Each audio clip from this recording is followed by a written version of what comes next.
So moved. Mr. Buster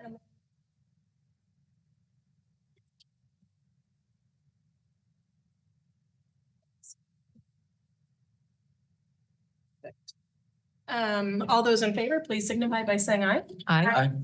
Any opposed? Not seeing any, the motion carries. We'll move on to our general functions section, and our first agenda item is staff, student, and community recognitions. Mr. Buster, or Mr. Caruth, sorry. Thank you, President Pratt, members of the board. We have a special announcement tonight.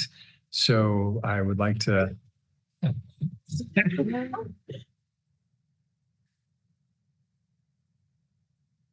Cheetah, right, for reach code has gone missing. And we're trying to look for him, I think. Yes, my son Nemo was taken by them. Have you seen him? Yeah. Well, we would love for you to come help us look. Thursday, March 28th, 6 p.m. We're going to keep right, Bob. Oh.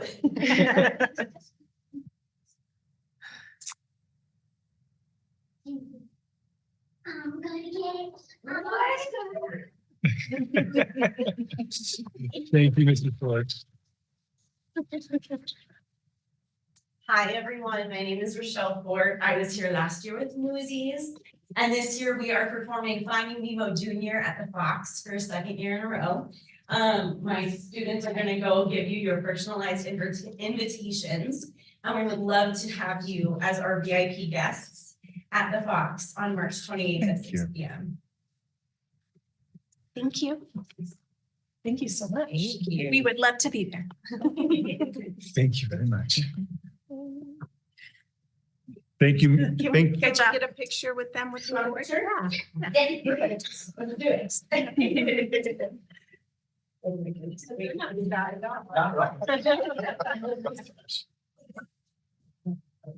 Never get to be right.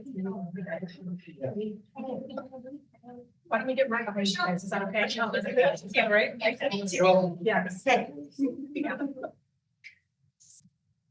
Ready? I'm gonna just wait till the thing goes to Miss. Oh. That'll be good. So, ready? Chris. Thank you. Thank you. Oh, yay. Thank you, Karen. Thank you.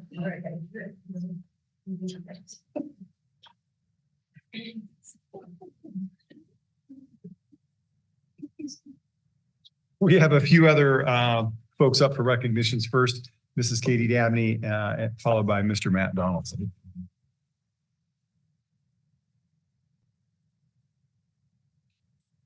Thanks, President Pratt, Mr. Caruth, and members of the board. It's always so hard to go after kids, so I'll do my best. I really appreciate the opportunity to brag on a few of our excellent staff members and human resources. Tonight, I'd like to recognize the exceptional leadership and contributions of our HR analysts, Danny Rodriguez, Sandy Hessel, and Madeline Crespo.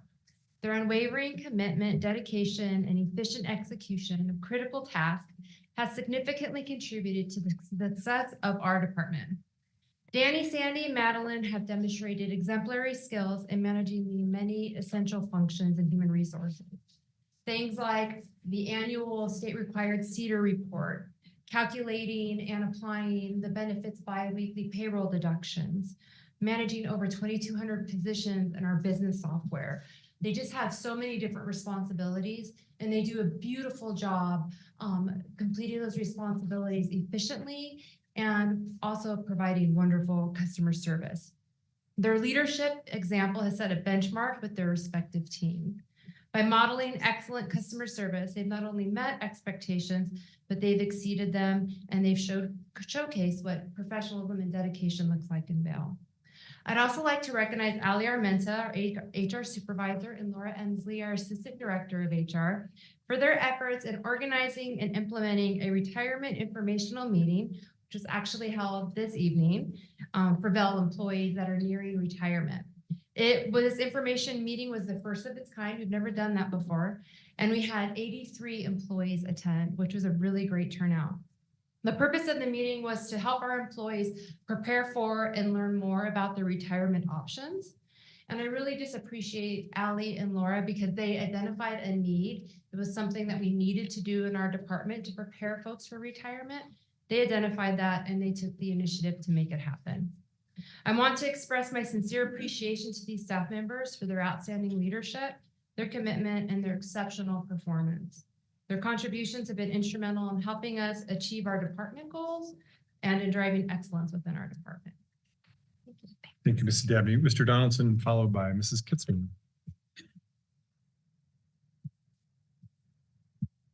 Thank you, Mr. Cruz. President Pratt, members of the board, I would like to recognize two of our parents, Lucas Scott and Maureen Shea, for an incredibly generous donation to our engineering program that is going to allow us to purchase a wind tunnel, which will enable us to add aeronautical engineering and experiments into our engineering program. We're sincerely appreciative of their donation and look forward to the positive impact that this will make on our students in campus.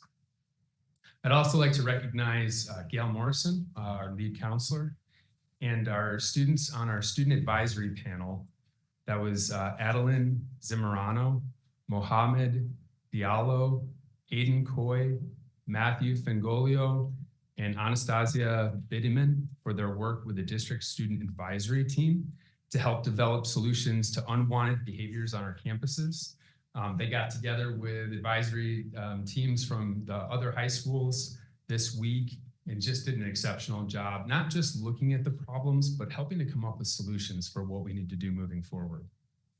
I would also like to say a sincere thank you to Empire Counselor Sabrina Wilson, who oversees our Angel Tree program. She, along with several helpers this morning, spent much of the morning organizing things and getting everything ready to go out to our families this week. And then finally, I would like to recognize our SWAT program. That's our Student Wellness Advocacy team. Our students and the teacher, Tim Batten, for all of their work supporting our freshman health classes with our peer-to-peer instructional model.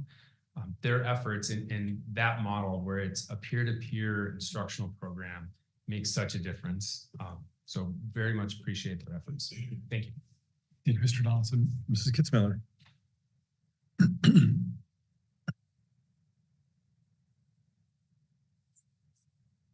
Good evening, President Pratt, Mr. Cruz, and members of the governing board. Oh, hold on, sorry. There we go. I would like to recognize the staff, students, and families that contribute to making our Polar Express Winter Carnival such a success. We kick off the event with our K-5 Read Aloud that happens Thursday. Before that, and we had our special guest conductor come and read the story to our students. That would be Mr. Mark Tate. He also got to pass out the first bell of the holiday season. Wanted to thank Mr. King for attending that as well. The following day on Friday, we have our Polar Express Carnival. We had probably over 1,500 students and families on campus enjoying that night. Really appreciate everyone for coming out. It was that one rainy Friday that we got to have right at the beginning of December. There are so many people that contribute to making that a success. That includes our PTO. They work hard to get our food trucks there so that people could have a variety of food. They decorated outside of the front gates. They bought a special prize for each student for them to get upon entering. They also worked on selling wristbands for the event. All of our teachers worked with their TIES team. That's a peer mentor group that our older kids partner with their younger kids. They created the decorations on campus, hung them, and then the teachers stayed and set up a game for students to participate in. So I wanted to thank them. Miss Spencer sponsors our Elementary Honor Society. She does a gingerbread house decorating contest, which never disappoints, as well as Miss Bullington is our Junior Honor Society sponsor, and she works to make sure Santa's there and can meet with all of the students who are in attendance. Additionally, our student council advisors, Miss Katie Kelly and Suzanne Brazel, worked with our student council to sell hot chocolate and water for the event. Mr. Iniguez, our music teacher, works with our middle school band and choir students to put on several performances. This year, we also reached out to some of the high schools to have them be present if they were wanting to volunteer on that day. Miss Hillary Shin from Micah Mountain came and did 2 magic shows that some of you might have seen at Vail Pride Day, which was in between our choir and band concerts. Everybody stayed in the NPR because everybody wanted to see all of that. We also had students from the early childhood programs at Micah Mountain and Cienega who came and volunteered and facilitated those games. So some of our teachers could also be present walking around during that time. And we had students from Commanda Murga's NJROT. Wanted to thank everybody that was involved. Thank you, Mrs. Kitzmiller. I have a few other district-wide recognitions I'd like to acknowledge this evening. Pulling on the theme, Mr. Mark Tate, a former board member, just want to recognize him and the work that he has done between our space affectionately known as the Land Between the Tracks, through the work of their Vail Coffee Stop. Every month on second Saturday, they host an event that has a vendor. It's a vendor fair. It really is an expression of what we're trying to achieve in that space, which is this connection between community and school space. But more than that, a portion of the proceeds from that event, he donates back to the school district. That's in addition to the rent that they pay for that space. It's a great partnership, and fittingly, last week, the Pima County Board of Supervisors acknowledged the Vail Coffee Stop with their Pima County Small Business Commission for Small Business of the Year Award for rural communities. So just wanted to call that out. Also, in the spirit, this time of year, in the spirit of giving, I want to acknowledge our student service coordinators, Mrs. Jill Wells, and our family resource coordinator in the larger Vail community for supporting so many of our Vail families. Our motto, where education is community effort, calls us to link arms to support families in our community. Our large role in that has to do with how we do that around academics and high quality programming. We also recognize, though, that families have needs beyond that, and how do we collectively, with our staff and with our community, lean in to help support those needs. Just some examples: the Angel Tree project this year for 2023, there were 557 Vail children who were adopted through that program. This included staff here, as well as 12 churches, 48 individual community members, and 20 staff members, and 6 departments across the district office. 19 of our schools also participated in food drives to benefit Vail Resources holiday food distribution efforts across Thanksgiving and Christmas. In addition, groups worked to support the El Tour de Tucson donation of 115 new bikes and helmets and locks. And then the Heat Optimist stepped in to support 13 Vail children for their Christmas shopping spree that took place this past December 9th at Kohl's. The American Legion here in the Corona de Tucson donated 25 bikes, and they adopted 12 children through the Angel Tree, 70 Christmas tree bags for students who qualify for our McKinney-Vento homeless student program. So I just want to acknowledge those groups and those people for coming together, and our staff who go beyond our core mission of academics and high quality program to support families who are in need through the holiday season. Have one other recognition want to call out. Yesterday, a group from ASU College of Education called Project Oasis was here. That group looks to, their focus is trying to identify the best practices to improve outcomes for students who need services through special education. It is a part of the initiatives from the College of Education through ASU. It's actually now a consortium of a number of school districts across Arizona. We had 40 people here representing about 8 different school districts, as well as faculty from ASU. They were touring 4 different sites, all looking at Vail as the model product for delivering inclusive education. I just want to acknowledge Miss Michelle Wood and her team for leading programs that are model products for people to follow across the state regarding inclusive practices in special education, and 2, putting in the time and effort to organize that event. Lastly, we talked about it before, but I just want to acknowledge this is the Cornerstone Building Award for Owner of the Year that was received actually November 14th, which was on the evening of our last board meeting. Mr. Kevin Carney participated along with Mr. Jerry Wood in that process to receive that award. And I just want to acknowledge Mr. Jerry Wood for the strong relationships that he has developed within the construction and development community that would even put us in the conversation to receive what is an award that is given to not just school districts, but to anybody who is using the services, the building and construction services in the Tucson Valley. So just want to acknowledge those folks, and that's all I have for staff, student, and community recognitions this evening. Thank you. Our next item is call to the public and acknowledgement of public request to speak. I do have one request from Sharon Lang. I think she. Okay. Yep. So we will move on. If there's no other guests wishing to speak to the board, we'll move on to our next section, which is correspondence and reports. Our first item is superintendent's report. Mr. Cruz. Thank you, President Pratt, members of the board. Continuing with the ASU theme, this is our week, and I just must acknowledge this. My girls are 4th generation Arizona Wildcats.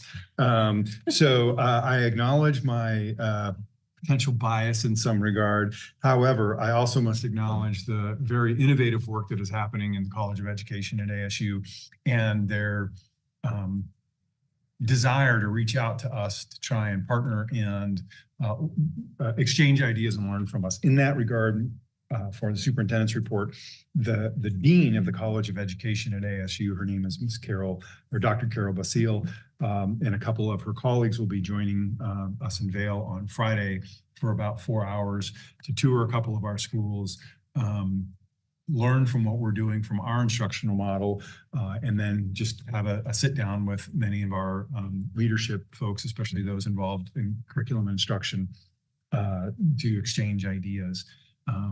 So kind of the hopeful intended outcome of that is they have a lot of resources to be able to do research in schools, and they're doing that in a number of schools regarding some of the research that they're putting into practice. I would love for that to continue to occur with Vail as a part of that model, just to see perhaps how we are as a control group relative to what's happening at ASU. And anytime we have an opportunity to bring in, frankly, bright, curious minds around education, it's just a win-win to be able to exchange ideas. So just wanted to call attention to that as part of the superintendent's report. That's all I have. Perfect. Thank you, Mr. Cruz. Our next agenda item is board reports. Do any board members wish to make a report at this time? Yes. Ms. Anderson. Yeah. Okay. I wrote it down this time. So I had the opportunity to go to Cienega for their Key Club lock-in, and I've realized I'm too old for some of these things. And just a big thank you to Jack Erickson, Alex Peters, and Danny Stover. It was a fun night to see these kids, and they are a service group, and they worked a lot through the night just preparing for the next day. And then that Saturday, they went to group homes in Tucson, and they decorated for these kids and made ornaments and all kinds of things. So that was really cool to see these kids in action.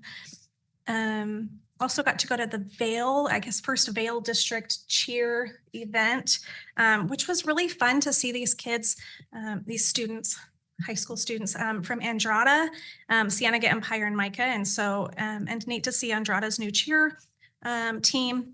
Saw Cienega's pom and cheer, Empire's cheer, and Micah's pom and cheer. And these are amazing athletes, and it was really cool to see them as they were preparing to go to their competition this last weekend.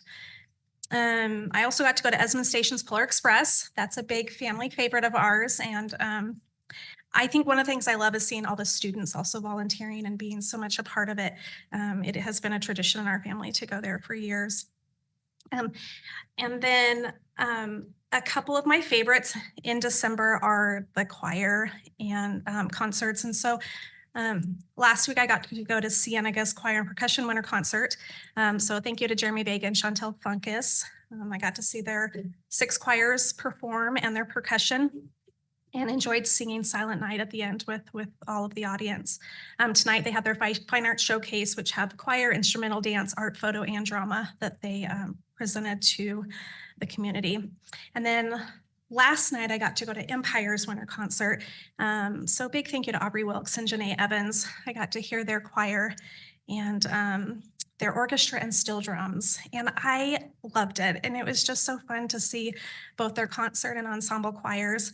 And also, I love seeing that they have a new audition ensemble choir, and it was just beautiful music, and to be there with them. So thank you so much. And then, and maybe someone else will mention it, but we went to our school board conference last week, and I think my biggest takeaway was just voting for the new board. That is going to be the executive board taking over. So thank you. Thank you, Ms. Anderson. Any other board members wish to make a report? Mr. Buster. Well, since it's been quite a while since we had our last meeting, I had the opportunity on November 25th to attend the Corona de Tucson Community Alliance Small Business Saturday and got to see the Children's Entrepreneur Market in action. They were creating, marketing, and selling their wares with the highest business savvy and acumen. And they were supported by not only the community, but their parents, educators of the Vail Unified School District, and many of the kids actually were our students of the Vail Unified School District. It's an awesome event. It was very successful for everyone. On December the 2nd, attended the Corona Ward of the LDS Church for their youth group holiday brunch. And many of our Vail Unified School District students planned the event, and specifically for the Corona Cares organization and elders of our community.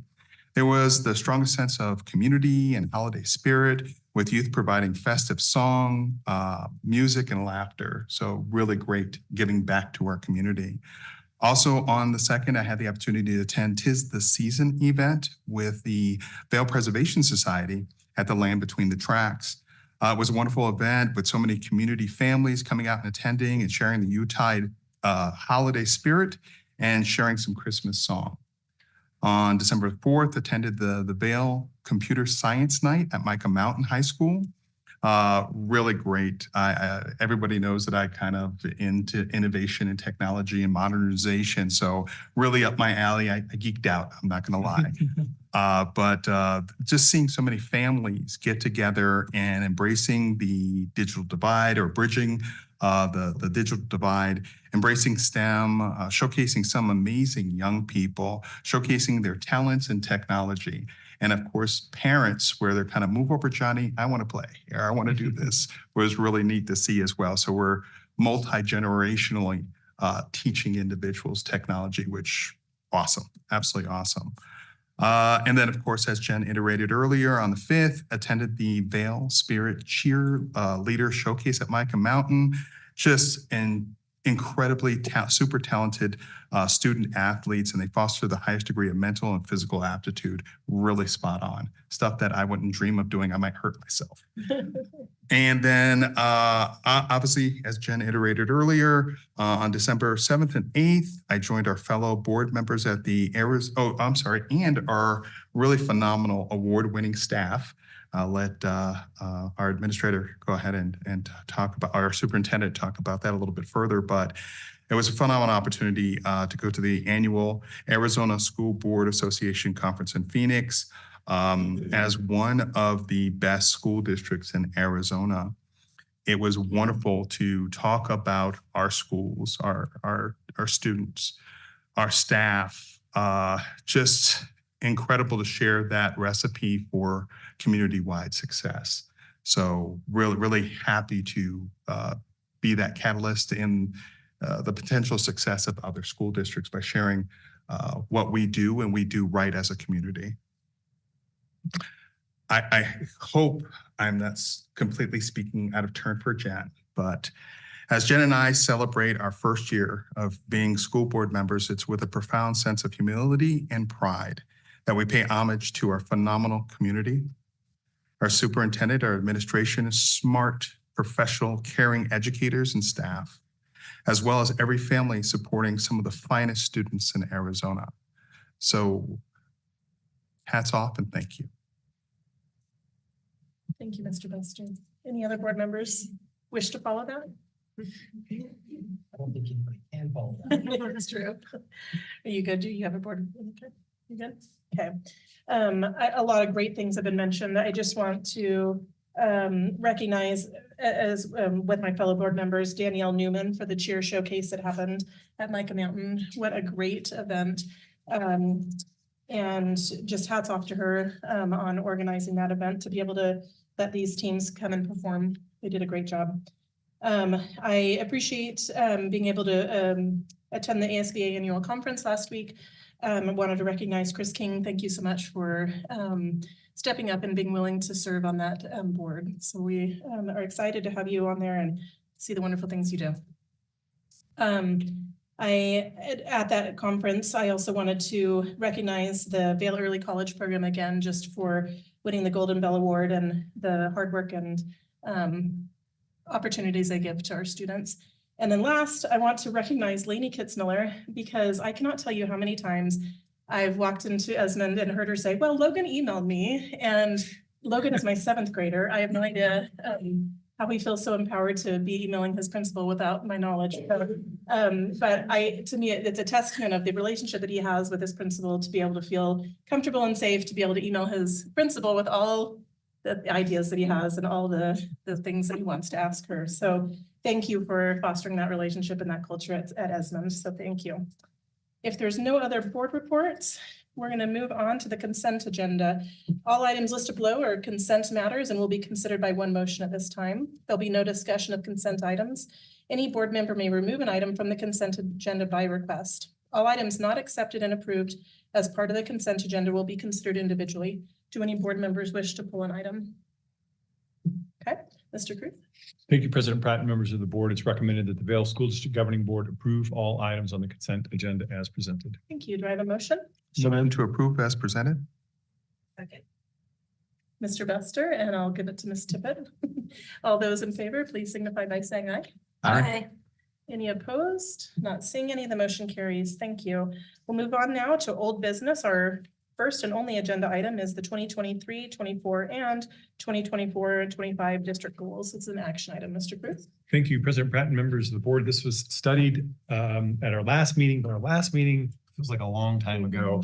So I was having Penn go through them, and we made a couple of adjustments based on, we're recommending a couple of adjustments based on the feedback. Mrs. Penn. Good evening, President Pratt, Mr. Caruth, and members of the board. As Mr. Caruth mentioned, we looked at these goals at our last board meeting. There are 3 district goals this year. For many years past, we have had 2.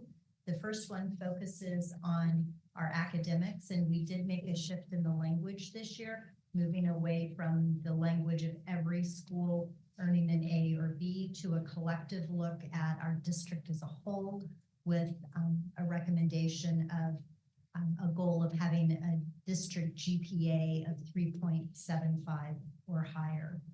Our second goal is a beyond textbooks goal, which we are putting language around. The purpose of that is to be a lighthouse district. That's part of our identity, and that's part of the reason that we put so much energy and time into beyond textbooks, because not only does it serve our own district well with our instructional structures in place there, but it allows us to serve other districts across the state, partnering with them shoulder to shoulder, and districts outside of the state of Arizona as well.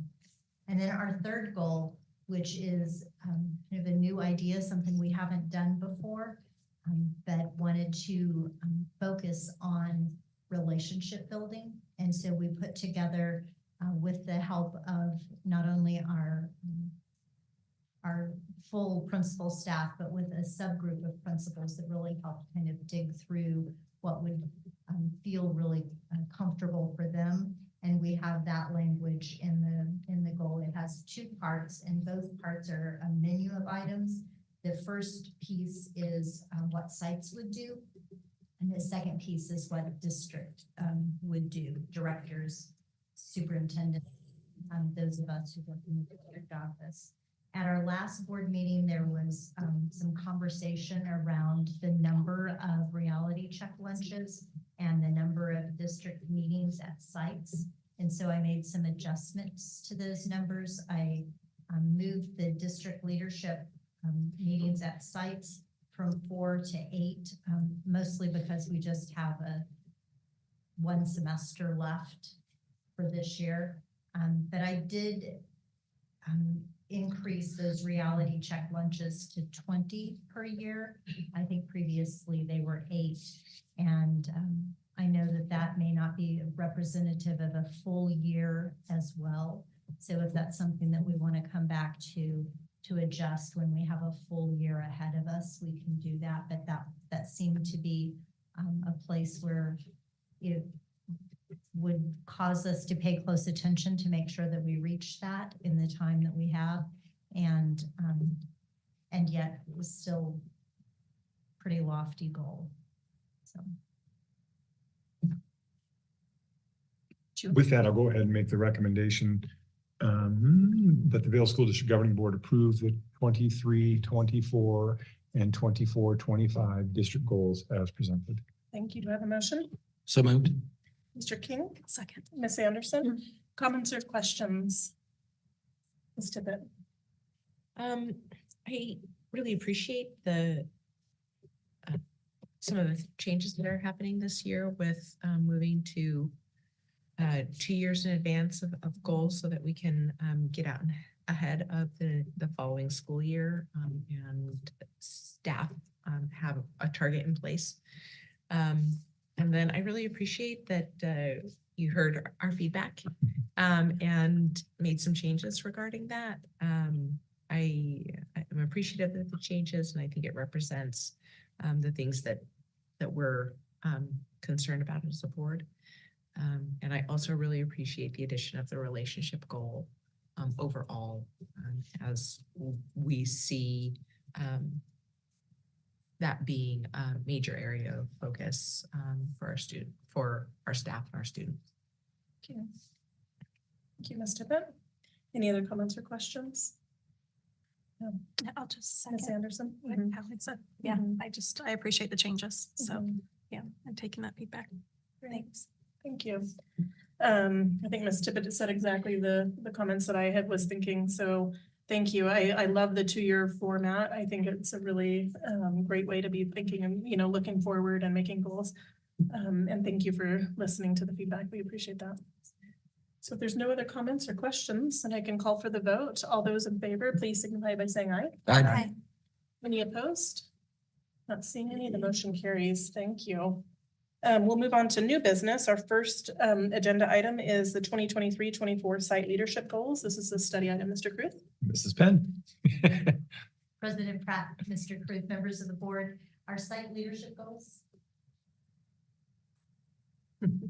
Our site leadership goals are created following the district goals so that they can align with both the district goals and after we do our data digs, which this year we were able to do kind of in September. And that gives principals and their staff an opportunity to really look at those areas where they've been successful, in those areas where they can maybe just apply a little focus and with so many A schools, it's hard to say continue to improve, but that's part of who we are. It's one of our guiding principles, and it's just really deeply embedded in the personalities and the leadership style of all of us. So even though our schools are doing so incredibly well, we're constantly looking at ways to continue to improve. The A is there for some reward and it feels really good, but what we're really after is to make sure we can do the very best job that we can for every single student and every single family. And so we take that very seriously. We look at those successes, we continue to polish and to refine, and these goals are a reflection of what our principals feel are the most important pieces for their site. The commonality that you'll see among these site leadership goals is that they are focused on supporting beyond textbooks. They are aligned with an academic goal. Most of them are very closely aligned with the 301 goals that we're going to look at in a little bit. And then the theme for principals who have chosen a third goal, and just as a reminder, our site leadership goals can be anywhere from 2 goals to 4 goals.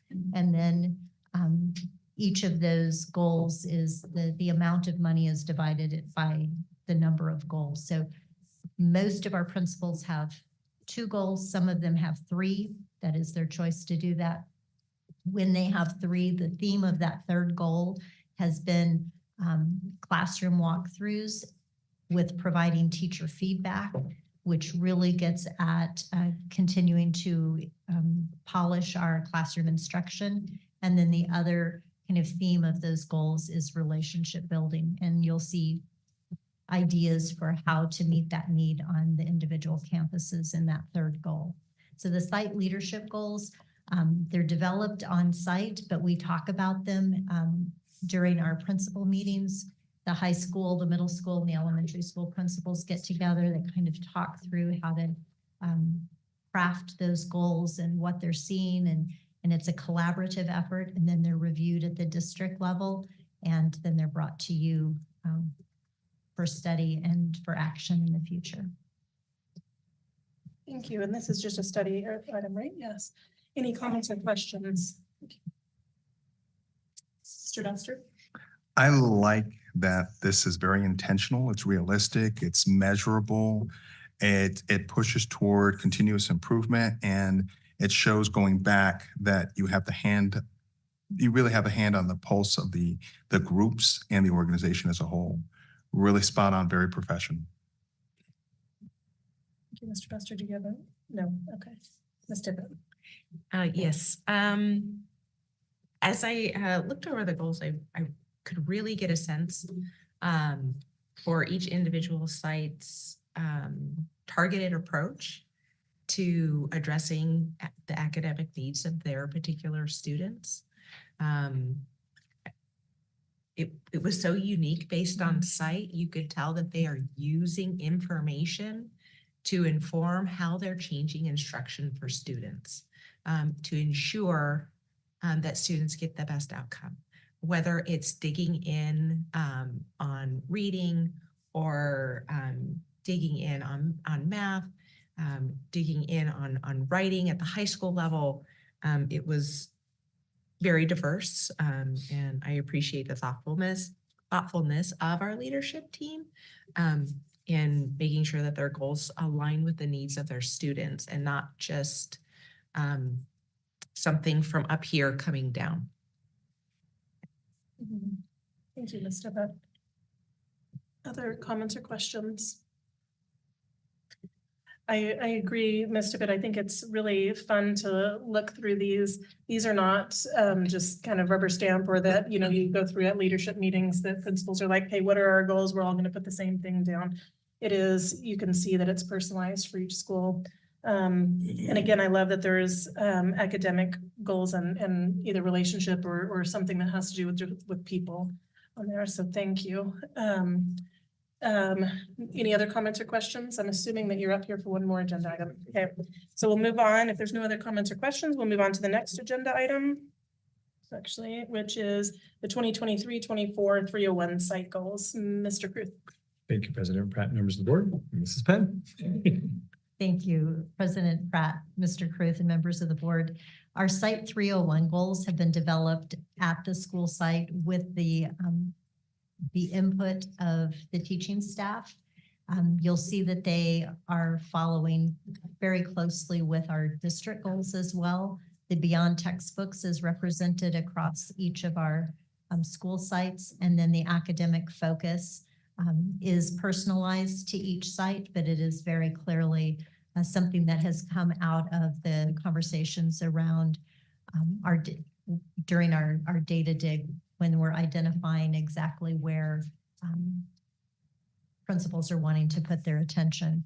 And you'll also see that most often, I can't think of a goal that I read that doesn't follow into this category, but they're very intentional about identifying outcomes that they can see during the school year and respond to during the school year.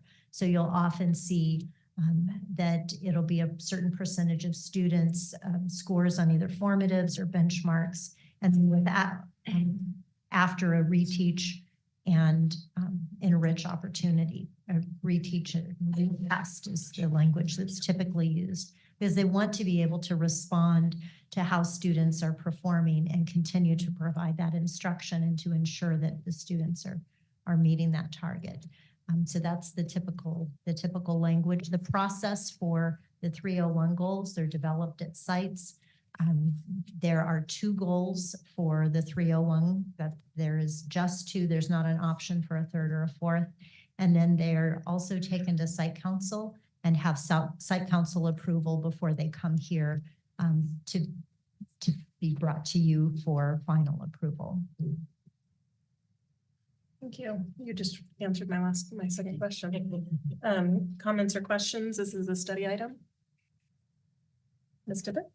I appreciate these goals. Once again, just kind of echoing my previous statements on the leadership team, the opportunity for, also appreciate the opportunity for staff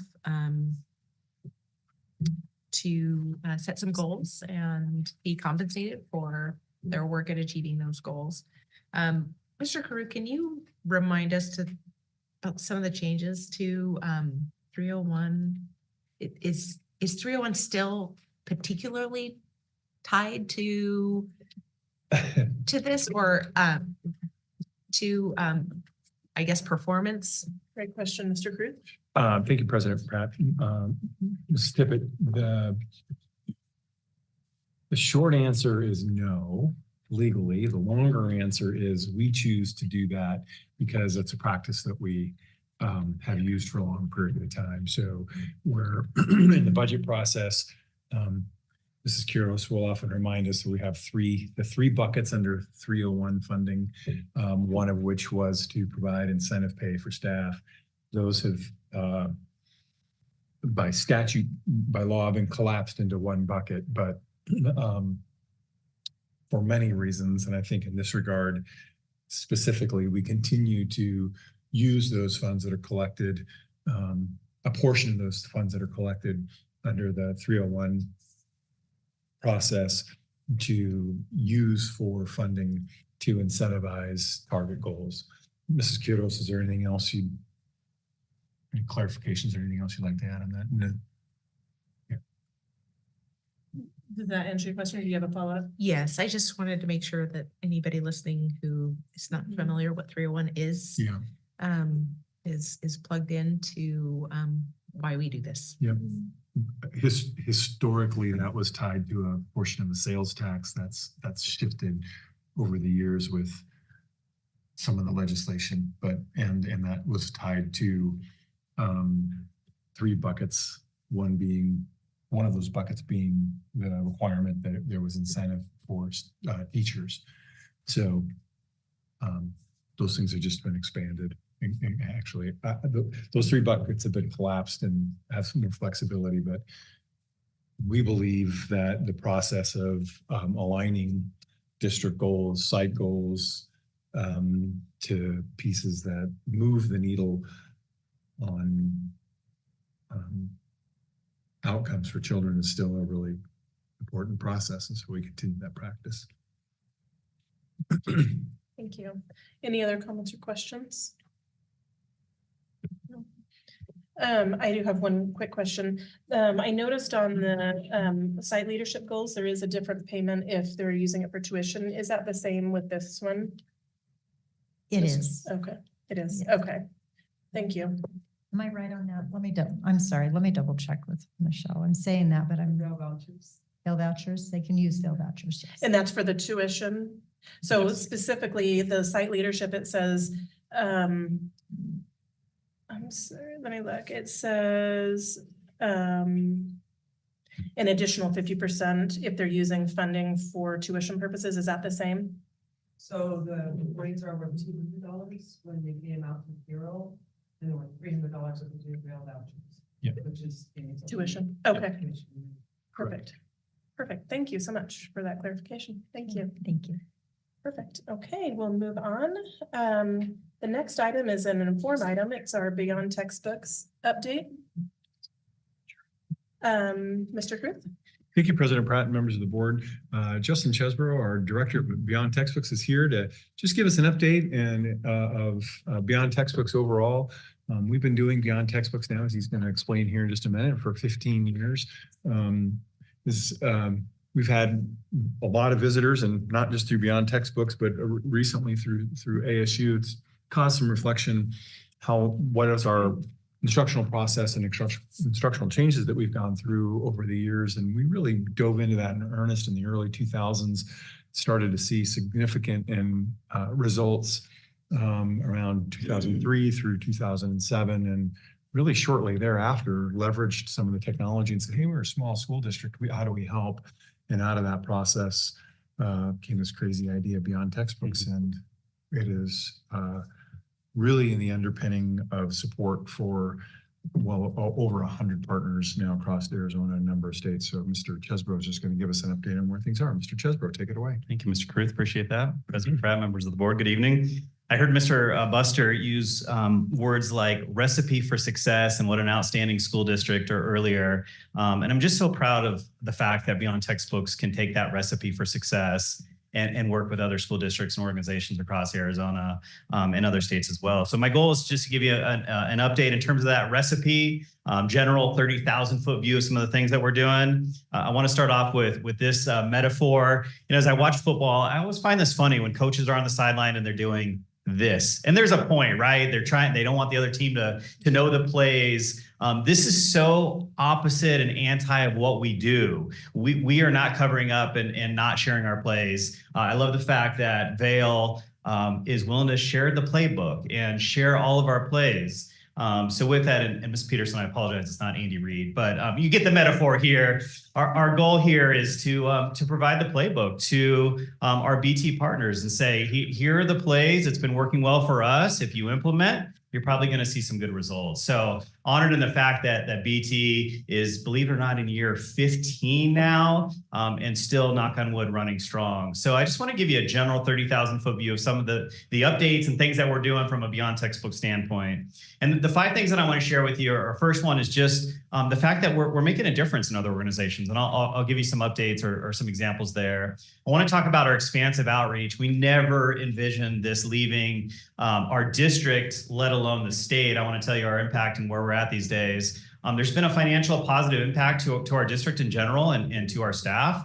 I want to talk about just staying engaged, and I also just want to talk about the supportive home team that we have. So quick 30,000 foot view. The first one that I want to share with you is just making a difference. You know, school labels are out, school data is out.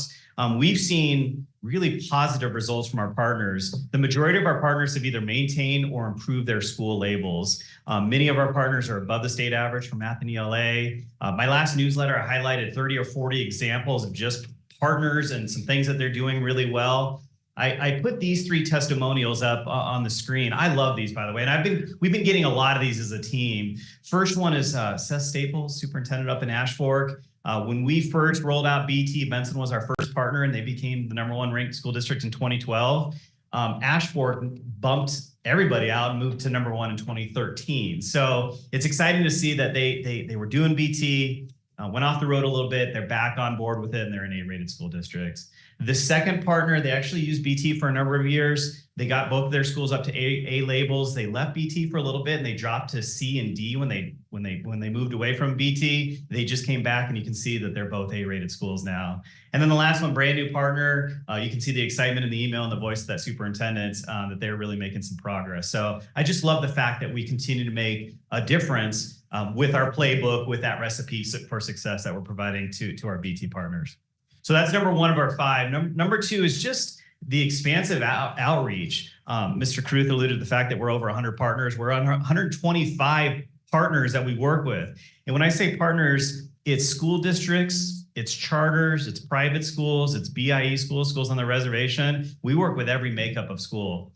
Speaking of BIE is the Bureau of Indian Education, reservation schools. Had a phone call with the director this morning. We have about 8 schools that we're working with. She said her dream is to bring BT in all 157 of their schools, and they're in 26 states. So we're having some good conversations around that. That would be really exciting. You can see we're in nine states, almost 400 schools. You can see our impact on students and teachers. And our BT website, I love the fact that it's a governing board goal and the fact that teachers can upload resources. We're now up to 60,000 resources on our website and growing. Things like lesson plans and worksheets and lesson plans. So just that idea of sharing. In terms of states that we're in, I mentioned states, 9 states. Started with Arizona, obviously, but our outreach has again expanded to 9 states across the country. There's not an arrow in Hawaii yet. I keep waiting for the phone call, let you know when that happens, but pretty exciting in the fact that we've gone beyond just our state borders. So that's number 2. Let me go on to number 3 of our 5. Just the financial impact to Vail. I often talk to Kevin Carney and we have conversations like, who else is doing what Beyond Textbooks is? And the short answer is, I don't know, or nobody. And the fact that this is a win-win, we brought in over $25 million to our district in the last 15 years is huge. And our goal, and I love this part of it, is that we're always giving back to Vail. Obviously, it goes to help support our team and salaries and whatnot, but we constantly give out site block grants. We fund the instructional team leaders. I think we've been doing that for 10 plus years now in our district. We do a lot of curriculum work and stipends for folks in our districts. Our free BT Super Conference, Mr. Caruth was talking about our conference earlier. It's a high quality conference. This year alone, we had 700 people attend our conference, and we want to provide that for free for our partners. And this allows us to do that. And we're always giving a ton in terms of site block grants back to our schools. So I love the fact that it's a win-win in terms of us not only helping other folks, but we're able to help the home team as well. Let me go on to number 4 in terms of 5. In terms of just engagement, which is our priority is our BT partners, and our team is on a daily basis doing phone calls, texts, emails, Zoom calls, you name it. We also do a monthly webinar. We've started a whole roundtable series where folks can Zoom in. We just want to make sure that we are staying current and engaged as possible as we can with our BT partners. And then I love this. We took some ideas from the Orange Frog training that we did. We love the Joy Drops. And we've been doing some Joy Drops as a BT team. You can see the picture on the left is our team. We got a basket full of Airmark cookies that they made for us and balloons. And we show up at a school site and we've seen tears and hugs and excitement. And it's just a nice touch of staying into our BT partners. Picture in the middle is Cristela Cardenas, former employee from Vail. She's now a principal at Sonoran Science. She was subbing in the classroom that day because they didn't have a sub. And she was crying and excited. So we're having a lot of fun doing these Joy Drops with our BT partners. Another engagement piece that I've been doing with school boards is we officially have 6 partners that are in year 15 of Beyond Textbooks, believe it or not. I'm going personally to school board meetings and just saying thank you, looking them in the eyes and saying thank you and presenting them with a little award. I actually have one for Vail as well. So you can see Bisbee, Benson, and Morenci up on the screen. I'll also be visiting St. David, Sierra Vista, and Pomerene, who are original 6 partners that have been with us for 15 years now. Let me go on to the last one, number 5. I just want to say thank the home team. We couldn't walk in, if we were a C-rated school district, we couldn't walk into a partner and share our story. People listen when we talk about Vail. And I love the fact that I can call any principal, SAT, AP, any department and say, hey, I need help, or can you do a site visit, or can you jump on a Zoom call? Folks are always willing to participate and help our BT partners out and help to be that lighthouse district that Ms. Penn alluded to. So I just want to say thank you for supportive leadership team. And then we couldn't do it without a supportive governing board as well. So I just want to say thank you for allowing this to continue to grow and expand over the last 15 years. Real excited about where BT has been and where we're potentially going for the future. So just want to do a quick 30,000 view update, a foot update.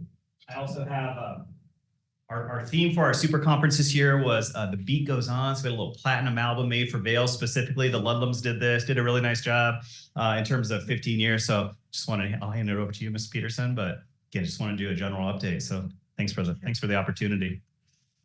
Thank you, Mr. Chesbrough. Thank you. I feel like we need It's an inform item, but Yeah. do you want to do a picture? Well, I'm a little jealous that you have pictures of other districts. I feel like we need. Yes. Well played. Should we do it afterwards? Are you leaving? No. No. Okay, maybe we just do it that right after. Is that okay? This is an inform item. Are there comments or questions? You gonna add something? I'm sorry. No. No. Okay. Comments or questions? Mr. King, we'll start with you. Yeah, Mr. Chesbrough, thank you for the update. I think you found your theme for next year. The recipe for success. I like it. We can do a lot with that.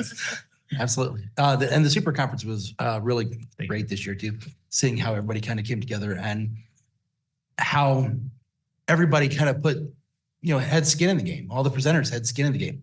So that was really good to see. So thank you. Thank you. Thank you. Other comments or questions? Ms. Anderson? Kind of similar to what Chris said. I feel like I was trying to understand beyond textbooks, and I think going to the BT Super Conference was just so eye-opening. Just the presentations, the quality of what we got to hear. I wish I could have gone to so many more classes, but I think also just being able to talk with those who were there. I loved in each class just talking with them and hearing where they're from and hearing their situations and how it is blessing them and their students. And so thank you for all you do. And anyway, just thank you. It was just such a great experience. And I mean, honestly, I'm looking forward to it next year. Just to, again, learn, but also just to see everyone who's there. It was amazing. So thanks. Thank you. Ms. Tippett? Okay. So we're growing, it's growing, and that's exciting. But I just want to check in on how we're staying strong with the packages that are uploaded. I know originally we had a team that what they did was vet those packages to make sure that it aligned and was high quality instruction and kind of met the standards that we were looking for as a district. How are we able to keep pace with that growth now? Good question, Mr. Cruz. Mr. Chesbro. Thank you, Mr. Cruz, members of the board. Our team has a full-time person who vets, including our coordinators who jump in during heavy posting times, like we're doing an incentive right now. And we continue to vet every single resource that's added to Beyond Textbooks. So if it's a 50 slide PowerPoint, we'll go through every single slide. Sometimes we'll pull up the unwrapped document to look at level of rigor to make sure it matches. If everything looks good, we also convert it. So if you make it on a Mac, we're going to convert it so PC users can use it. Google, we convert it to Google and we convert it to PDF. If everything looks good, we send a nice thank you email to the teacher, include their principal as well. So it continues to go through a full vetting process. Wow.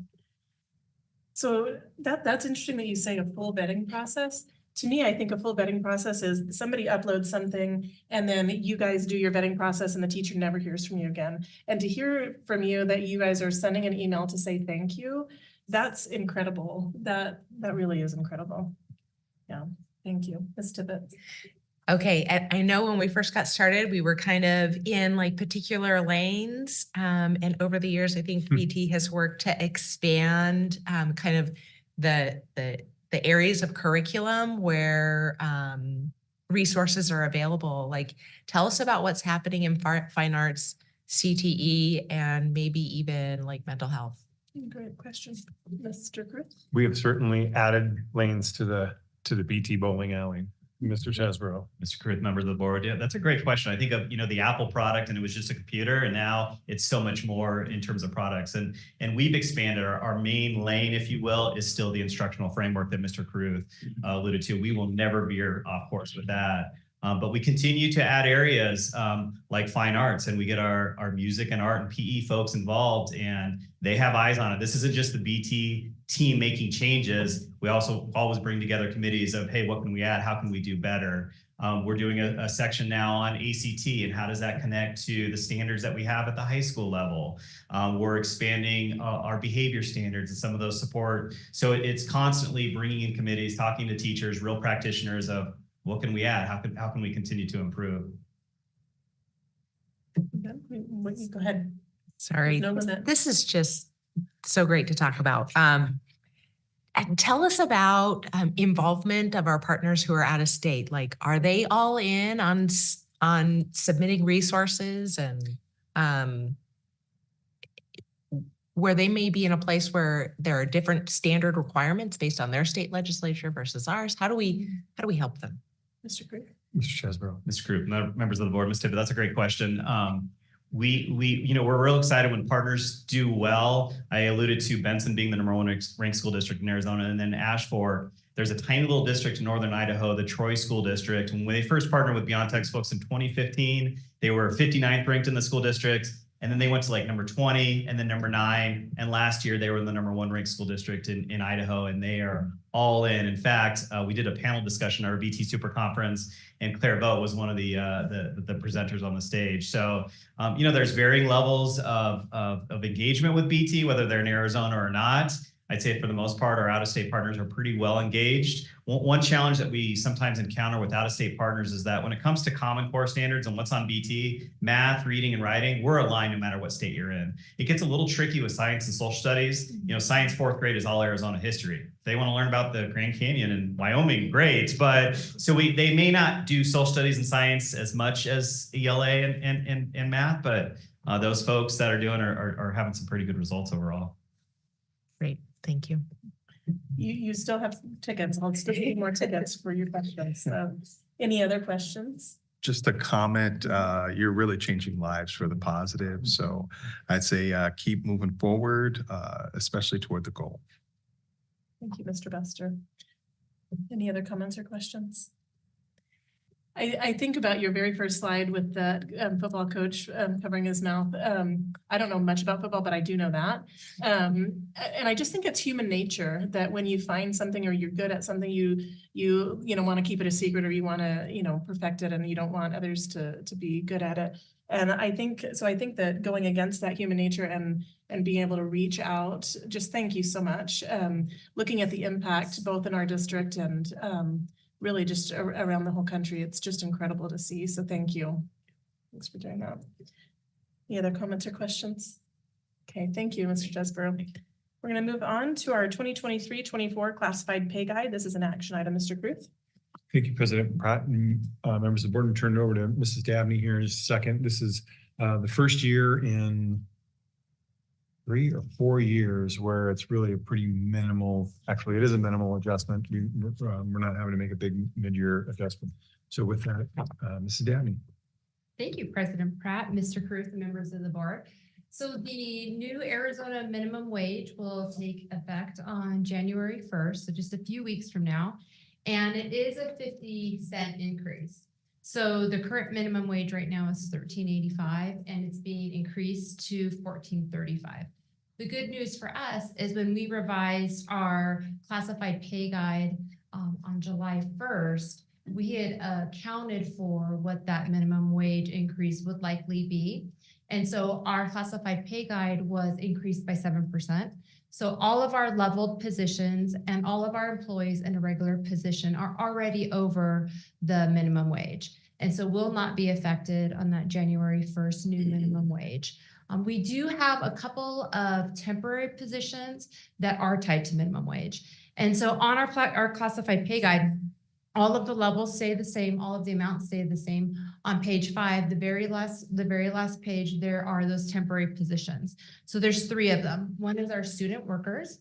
Our student workers are tied to minimum wage, and so they will be impacted by this change. The second is our facility usage substitutes. So those are our employees that have a regular position, but then they have a second position where they're a substitute, and they cover for facility usage. So things like our churches that use our buildings on Sundays and whatnot, then they receive pay as that facility usage sub, and that's paid at minimum wage. And then the last temporary position is those athletic event coverage assignments. So hourly staff that cover athletic events, they're paid at minimum wage. And so those 3 temporary positions need to be adjusted to account for the increase in minimum wage. So they're going from $13.85, and the recommended amount would be to align with the Arizona minimum wage of $14.35.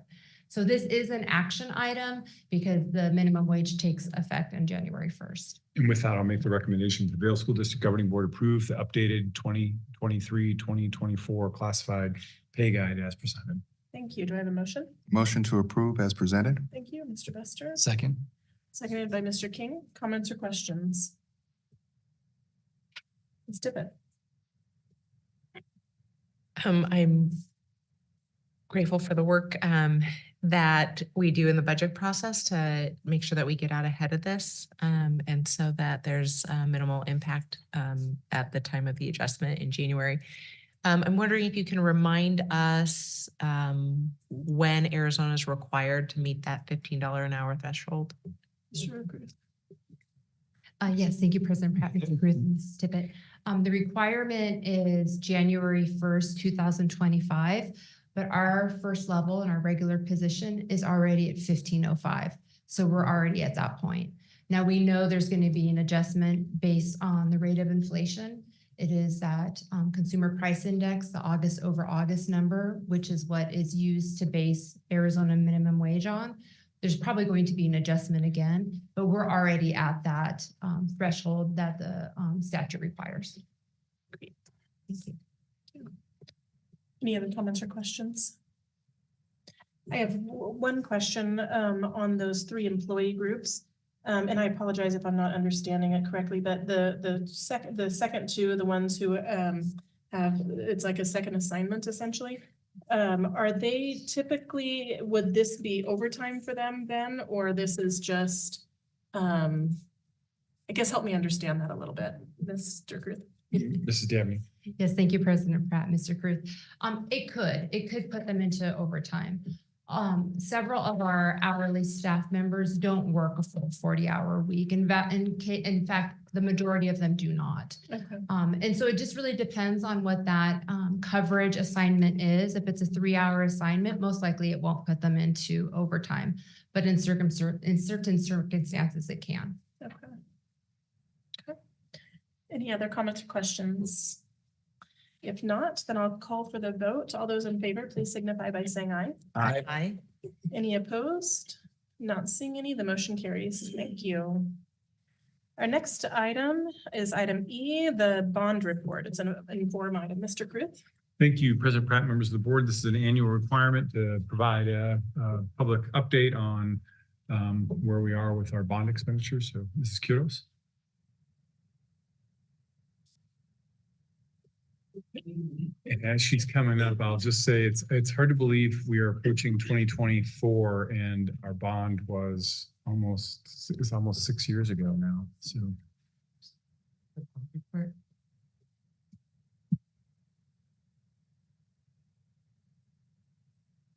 President Tippett, Mr. Cruz, members of the board. Tonight I'm bringing before you just an update of what's going on with our bonds.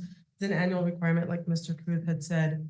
Our first bond sale was in April of 2019. That's when we started with the Micah Mountain construction. And so this is just showing you right now just kind of where we're at with our bonds collectively.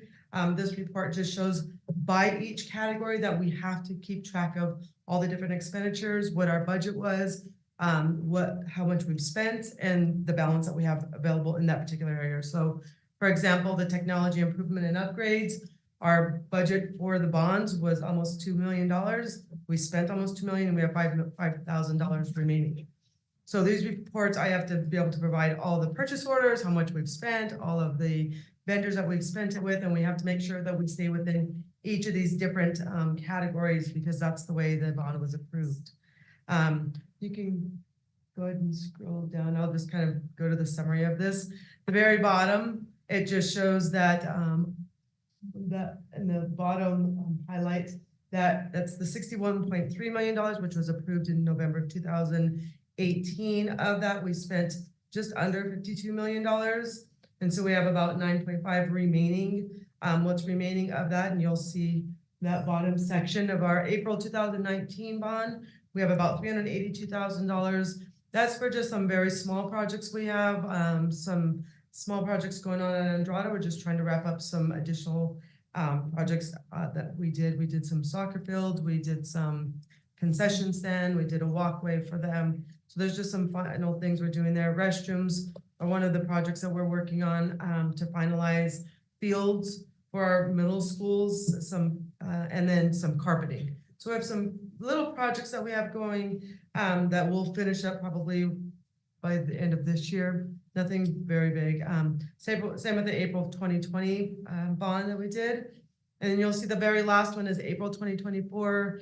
We'll do that bond sale, which will be, those proceeds will be used for the new school in Rocking K. And we'll start working with our bond council right after the beginning of the year. So, we've spent about 84% of our bonds, and we have about 16% remaining. with the largest portion of that being the final bond sale, which will support the, and augment the construction project of the new aid school. Perfect, thank you. Comments or questions? Ms. Tippett? Mr. Caruth, can you remind us why we need bond sales associated with new construction? Thank you, Mr. Cruz. Thank you, President Pratt, Mrs. Tippett. We receive a portion of our funding for new school construction through this, from the state, through the School Facilities Board. When we qualify for a new school based on the amount of square footage we have of facility space relative to the number of students we have, we qualify for those dollars. Those dollars are about somewhere between 2/3 and a half of what are necessary to complete the project. Certainly to a level that is expected in our community. It's gotten better over the year, but we've got to, if we were only to build a school with School Facilities Board funding, it would be incredibly difficult to build this, almost impossible to build the space necessary. I mean, we in fact, it's been, except for the first, we were at Cottonwood Elementary today, which is one of the schools we built in 2001 with School Facilities Board money, when it was benchmarked to the actual cost of project cost of construction. Since that time period, it is not, it's just leaked and not kept pace. And so we've seen this gap of about $100 per square foot project cost. So we've got to have some additional funding to make that go. Good news is our community's been supportive of those things, and that bonding capacity for public entities like our schools, which are it's a continued public good that will serve our community for 50, 70, 80 years, are available to us to make that go. Thank you. Thank you. Any other comments or questions? So can you remind us, I have one question. Can you remind us, I know grants are different than bonds, of course, but funding, I know when we had gotten some ESSER funding or different grants that we can go back and say, okay, I think it would, like you guys would do journal entries to say, let's put this now in this. Bonds, I'm assuming that we cannot spend any of the bond until it's been sold. We can't say, okay, we're gonna kind of earmark this for this bond that's gonna be sold in January, for example. Mr. Ruth? Thank you, President Pratt, members of the board. I'm going to give a higher level detail of that and then ask Mrs. Kudos to drop into more of the fine level detail. So each of the categories that are listed on that document are the categories that we said to the community in our voter pamphlet that we were going to use those expenditures for, broken down within those categories. You're correct. We structured it was a $61 million bond over 3 sales. Mm-hmm. So we didn't sell all of those bonds to the bond market at one time. We've done it over 3. We'll do that over 3 sales. The first was to support, actually the first 2 were largely to support the construction of Micah Mountain High School, and then some of the other associated projects. The last one, which is about roughly $8 million, you can see on the sheet exactly what that is, were dollars that were earmarked in our voter pamphlet to support the construction of an elementary or K-8 space. And that's what we're doing that for. So within each of the respective categories, we can only move 10% from one of those categories to another category. So if we say we're going to spend $9 million on the construction of a new K-8 school, we have to spend 90% of that for that purpose. We could only move 10% to a different category.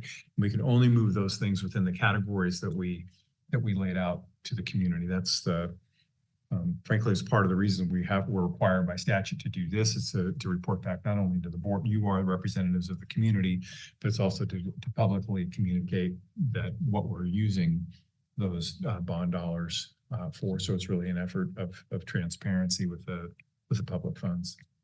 Thank you. Ms. Anderson? So with that, it looks like it's 8.575 for the school. How much will be sold for it? Because it looks like there's some additional funds there that weren't used. How does that work? Yep. So you said the 10%, so, 10% moving from a category. right, so can they move? Are we moving funds or are we just using that 8.575? Mr. Cruz? We are using that 8.75. Is that correct? If I'm not reading that correct. We will make that sale and all of those proceeds will go towards the construction of the new school. Okay. President Pratt, Mr. Cruz, members of the board, the additional money that you see from the April 2019 and the April 2020 bonds, those funds we're using already because there was projects that was earmarked for those funds. Okay, So we already have purchase orders processed in the current year to use those. okay. So things within, yeah. thank you. Exactly what, okay. Yeah. Yeah. Perfect. So as soon as you start understanding school finance, then they throw in bonds and override, and then you're like, I'm sorry, what? So thank you for taking the time to explain this. Mr. Buster?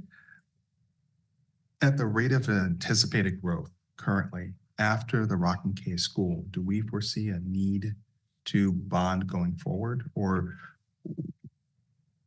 about what time are we looking at the next bond? Thank you. Mr. Cruz? Who has a crystal ball? Yeah. Yeah. Thank you, President Pratt and Mr. Buster. That's a great question that we're just starting to push into what that looks like for two reasons. The short answer to your question is yes, we will need to, there will have a high likelihood that we'll need to secure additional bonds sometime in the foreseeable future. Even if we don't need to build new schools, things like safety enhancements, additional, which are very expensive, and we don't receive any additional state funding for things like repairing and replacing equipment and ensuring that our older facilities remain up to standard. Acacia Elementary School, for example, has cabinetry in there from the early 90s. So it's been in function now for over 35 years. So how are we continuing to keep our facilities at a safe and acceptable standard? That will continue to require the need for additional dollars that are beyond what we receive in an annual capital outlay for the state. So that is likely. What we're unsure of, in fact, we've been talking about that at the leadership level. Since I've been here in 1995, I've never seen us need to go for a bond without that being tied to the construction of a new school. And we are in a place where we're still growing, but the pace of the growth relative to just some demographic changes in particular has slowed. And so is that something that we're going to need to do within a 5-year period of time? Is it a 10-year period of time beyond the new school that we'll be building? That's the probably component that is muddying the water of the crystal ball the most and what those things are. And I think we're just going to need to continue to evaluate what are our district-wide needs relative to some of those other projects and the importance of those projects, and do they align with a reasonable estimate and timeline of when we need to add expansion for school space. Those things may not exactly align like they have. I think the short answer, we've aligned those two things for 30 years. We're in a spot now where we're growing, but it's not at the same pace. Yet those needs continue. I'm not sure they're going to continue to match. So that's this question that we're going to need to answer moving forward.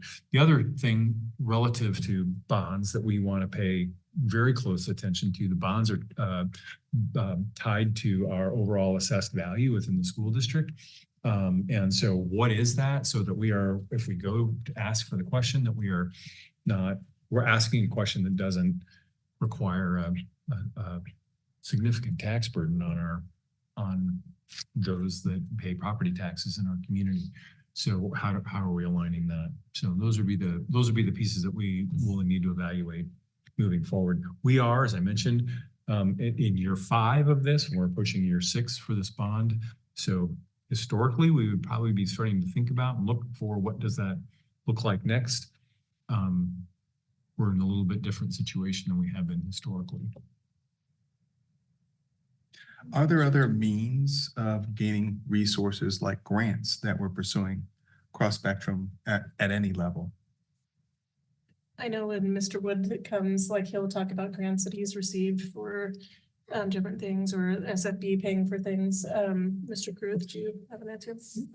Thank you, President Pratt, members of the board. So this school facility board does provide for some narrow application for what they call building renewal things. So primarily painting exteriors, some HVAC units, roofing, some of those pieces.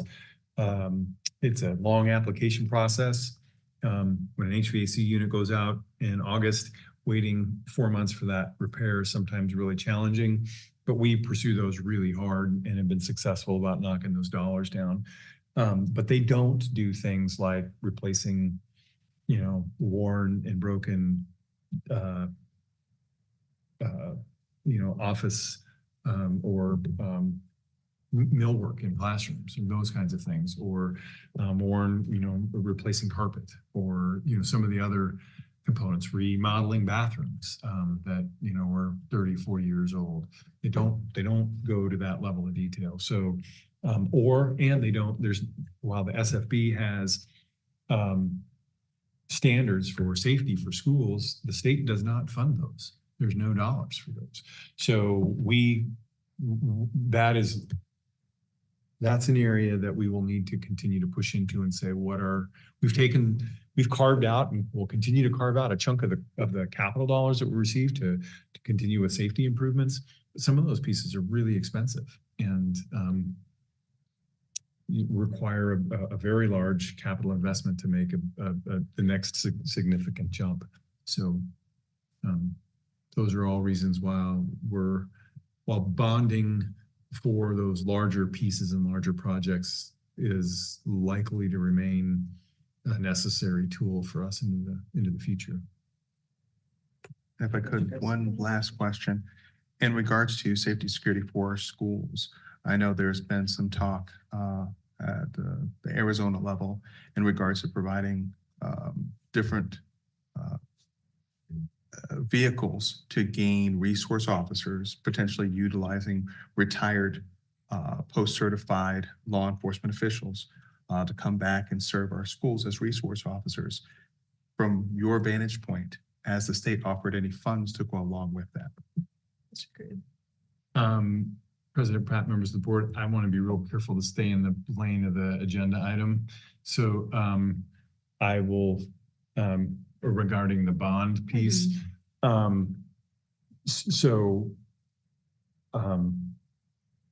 it's probably best that I answer that question offline and individually.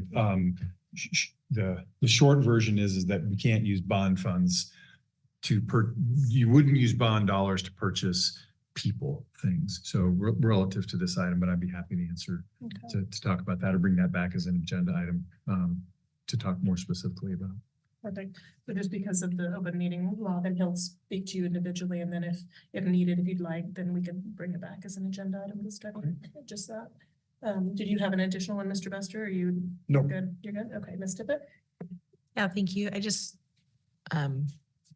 for anybody listening who's, feeling a little frustrated about the need to bond to take care of capital improvements in the state of Arizona, it's something that you can definitely talk to your state legislature about.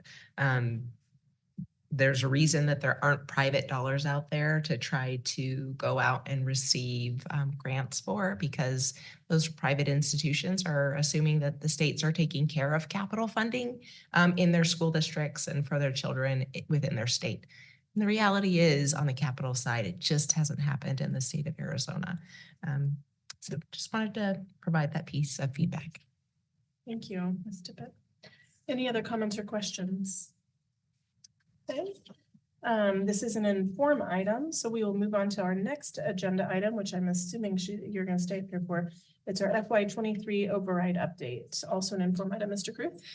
Thank you, President Pratt, members of the board. Similar to the previous one, our override is another voter approved process that allows us to, just as a reminder, we have a budget limit that's set by the number of students that we serve.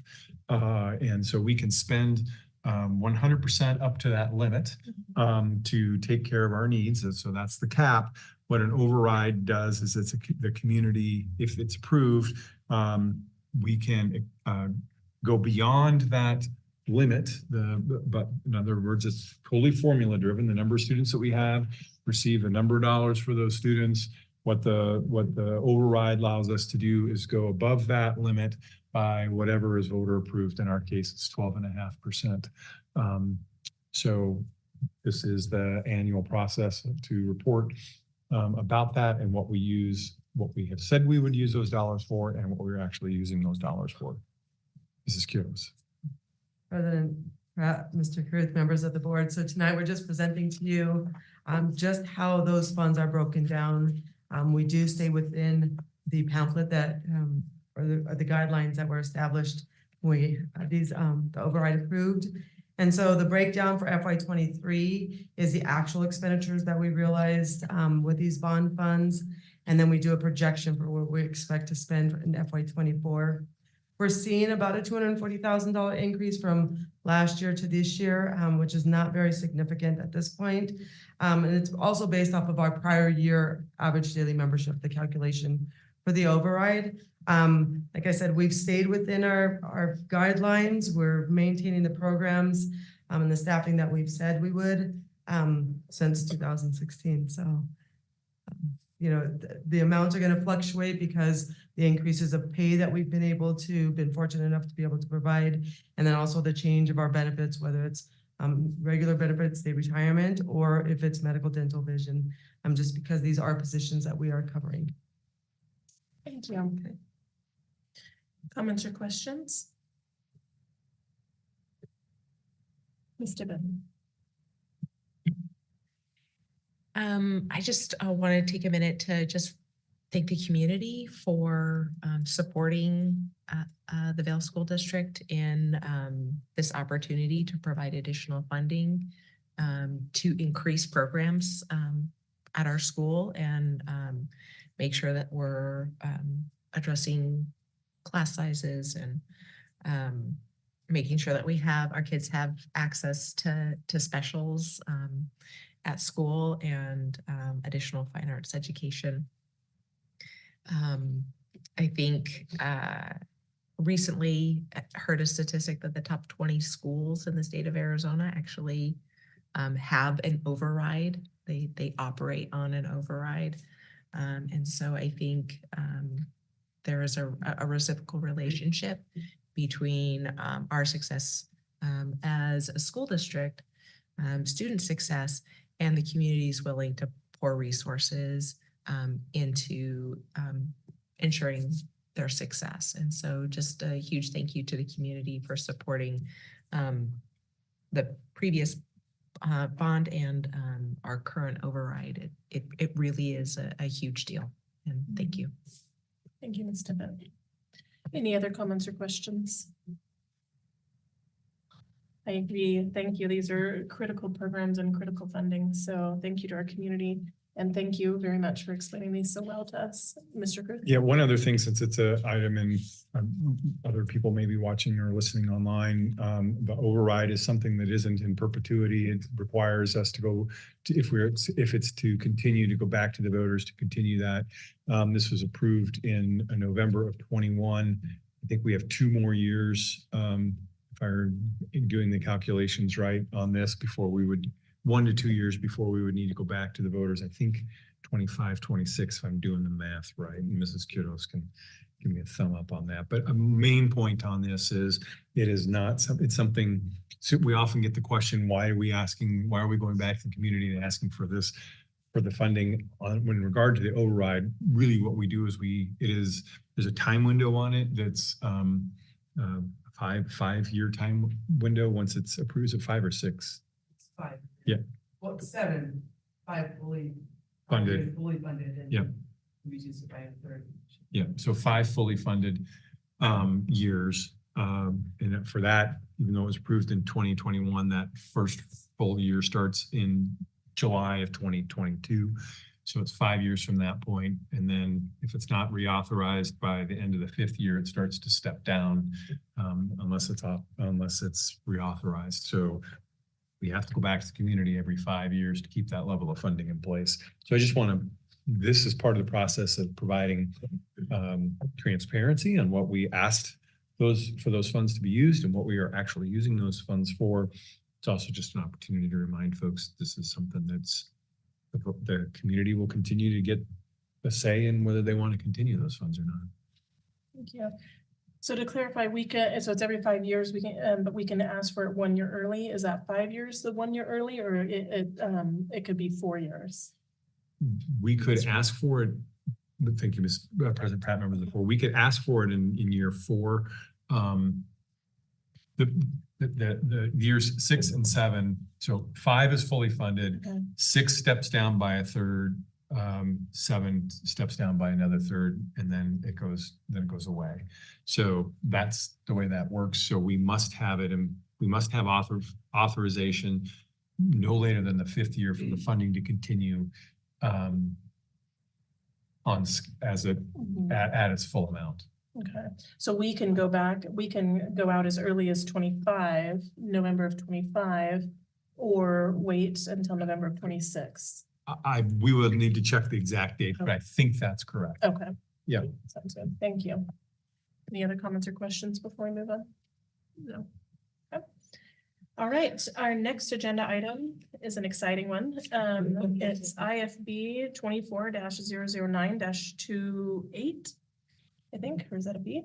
Pumping services. This is an action item, Mr. Cruz. I'll plumb this one first. And then if needing additional assistance, ask for some help from Mrs. Kudos.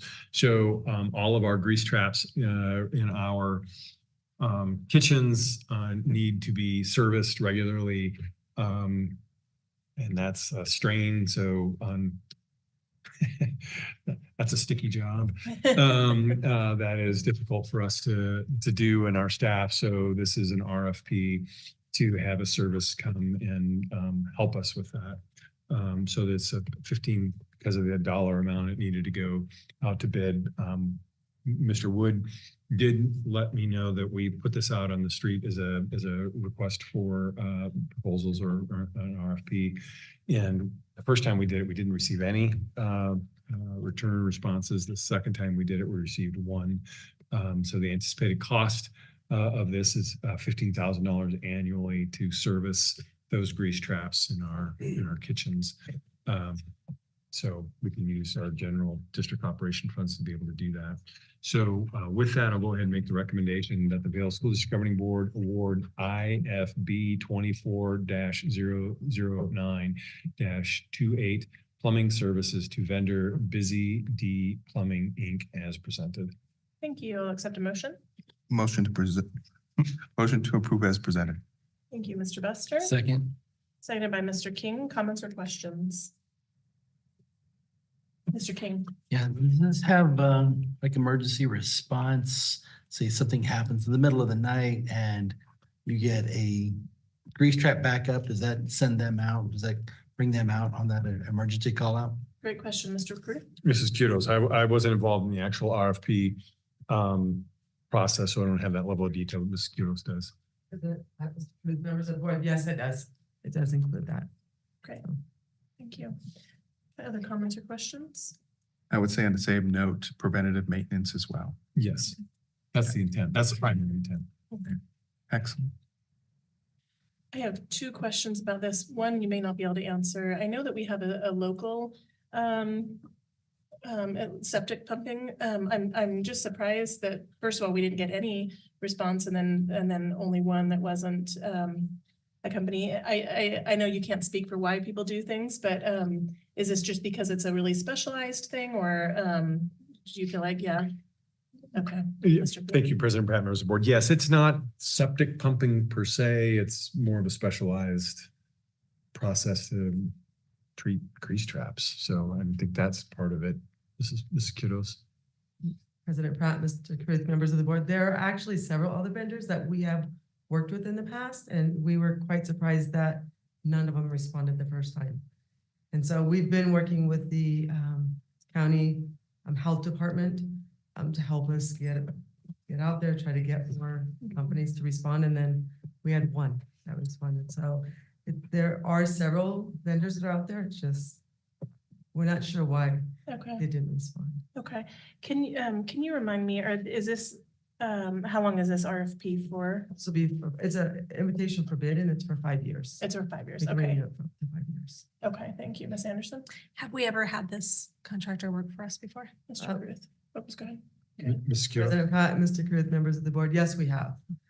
They were able to come in and actually help us at one of our schools just this past year.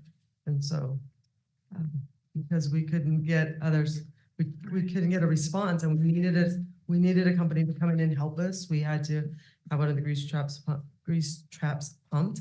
And so this company was able to come through. And so when we went back, they were the only ones that responded. Thank you.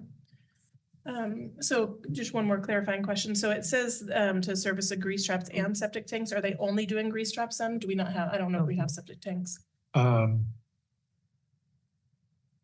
We have a septic tank Oh. in the land between the tracks, Mrs. Pratt, and then we have larger industrial septic tanks at a couple of our schools, but I'm not sure. That would probably be beyond the scope of this. It's Ms. Kudos. President Pratt, Mr. Carruth, members of the board, it's actually included in this bid just because they're similar in nature and not necessarily the products, but the service is very similar. Okay. It's interesting. Okay. Very good. All right. Any other comments or questions?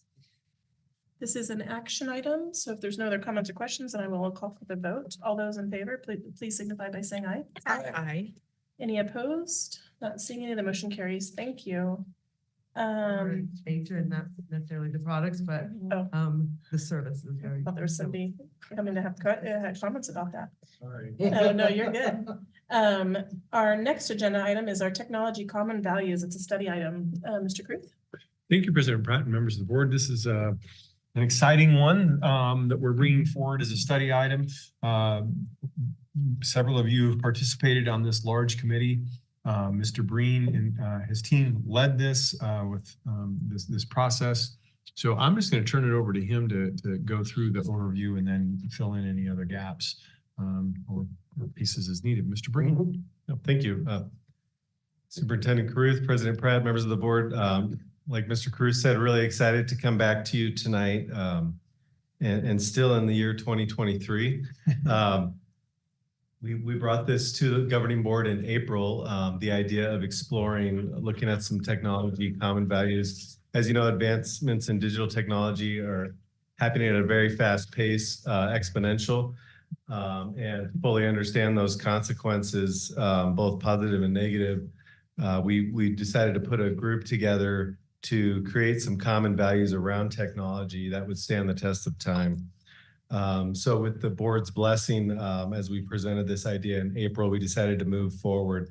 And the charge of the, the charge of the Vail Technology Common Values Committee was to identify common values that will guide our creation of systems and frameworks for the safe, thoughtful and effective use of technology. So with this charge, we gathered a large group of community members, parents, teachers, technology staff, other staff, principals, district administrators, and we met with that large group 8 times over the last 8 months and a few smaller groups in between. We're really excited to present to you tonight as a study item the work that this group came up with. We feel that this work will help guide us as we modify and create systems and frameworks and policies around specific technology initiatives. As you know, technology is ever changing, and so we wanted this to be values-based. Attached and on the screens, you'll see these common values, and we're really proud of what we came up with. We really tried to capture the feeling tone and the language and the words of the group as a whole. Everyone from parents to teachers to staff, and try not to make it too techy or too education language based. And we're really proud of what we came up with as a group, and we feel like it really expresses the community as a whole. So we're presenting this to you tonight, and if you have any questions about the process or our document or how we might use this, I'd be happy to answer those. Just to add, as part of the background pieces, the overall intent is to use these as a lens to make decisions across about technology and technology usage throughout our schools. It would have been easy for us to, you can do a Google search for ed tech values and come up with a document. The true power of this, though, is the number of people that are represented in the background, community members, parents, staff, who wrestled with a large volume of language, very thoughtfully considered what is important to us in this community, and then boiled those things down to that language. While it may look very similar or have similarities to other things you could pull off, the fundamental difference is that our community gathered for a long period of time and wrestled with those things and said, this is what we mean. And we can now stand behind them really firmly. Once this moves forward, we can stand behind them really firmly. We presented this to our leadership as a draft document today. We're presenting that to you today. So understand that there may be some pieces around a word or two that we want to consider, but fundamentally, this is the values that our community said, hey, we want to bring forward to the board to recommend. This is what we believe technology and technology use should look like, and the values that we should associate that with. Thank you. Comments or questions? Ms. Anderson? So now that you have this, how will it be used? Thank you. Mr. Cruz? Thank you, Mrs. Anderson, members of the board. We had a conversation around that just today in our leadership meeting. We're going to gather some other folks to talk more intentionally about how it's rolled out and used. One of the issues and one of the values is promote digital citizenship and ethical use of technology to uphold the principle of integrity in academic and digital work. We had a conversation around that in our leadership meeting today with the advent of AI, which has only been unleashed on the world for less than a year now. That's a really critical piece, right? So how can we have the community's backing to say, hey, that's a really critical thing as we unpack what that looks like. What does that mean? Because AI can be a helpful tool, and AI can be a tool that short circuits that. So what are the systems that we then build around that value? That's the intent. But what is unwavering is our community said, nope, that's an important piece. We're going to do that. So I think you could pull out each one of those things and say, this is how it applies, but it gives us license to say we're pushing into these areas, and we're gonna make some changes around that. There's those 4 larger headings, and then under those are more descriptive language around what those things mean. And again, just kind of picking on the digital citizenship one, I think one of the holes that we've identified through this process in our school system is where are we actively teaching and modeling what digital citizenship looks like? Is that, and how does that happen systematically? So we need to push into that. Our community said that's important, so we need to push into that. Yeah, so thank you. Also, how does our community know this? I mean, I know obviously there was a few, like, what does that look like to get out to families and students, obviously staff? I guess that's also what I'm trying to know how that. Yeah, Mr. Cruz? Yeah, thank you, President Pratt. Mrs. Anderson, this is day one of kind of rolling it out beyond the committee with our leadership team and with the board over the next several months. And certainly once the board stamps whatever version of this is what we're doing, we will communicate this to parents and to our community through a variety of communications and ways. We intend to continue to communicate that more broadly than just in using it as an internal document, Okay. but to parents and the community. To follow up, and please correct me if I'm wrong, when I looked at this document, it reminded me a lot of the citizenship document that we had made. Or the character ed, the values that we had worked on. So when we every week we get the suspension report, and as we're reading those, there's quite a few on here that would go with those conversations to say, for example, let's recognize the long-lasting consequence of digital actions or take responsibility for actions, whether online or offline. So using this document to guide our conversations during instances of actions that may not be appropriate or could require some intervention there. Is that correct? That's correct. Yep. Okay. Any other comments or questions, Mr. Buster?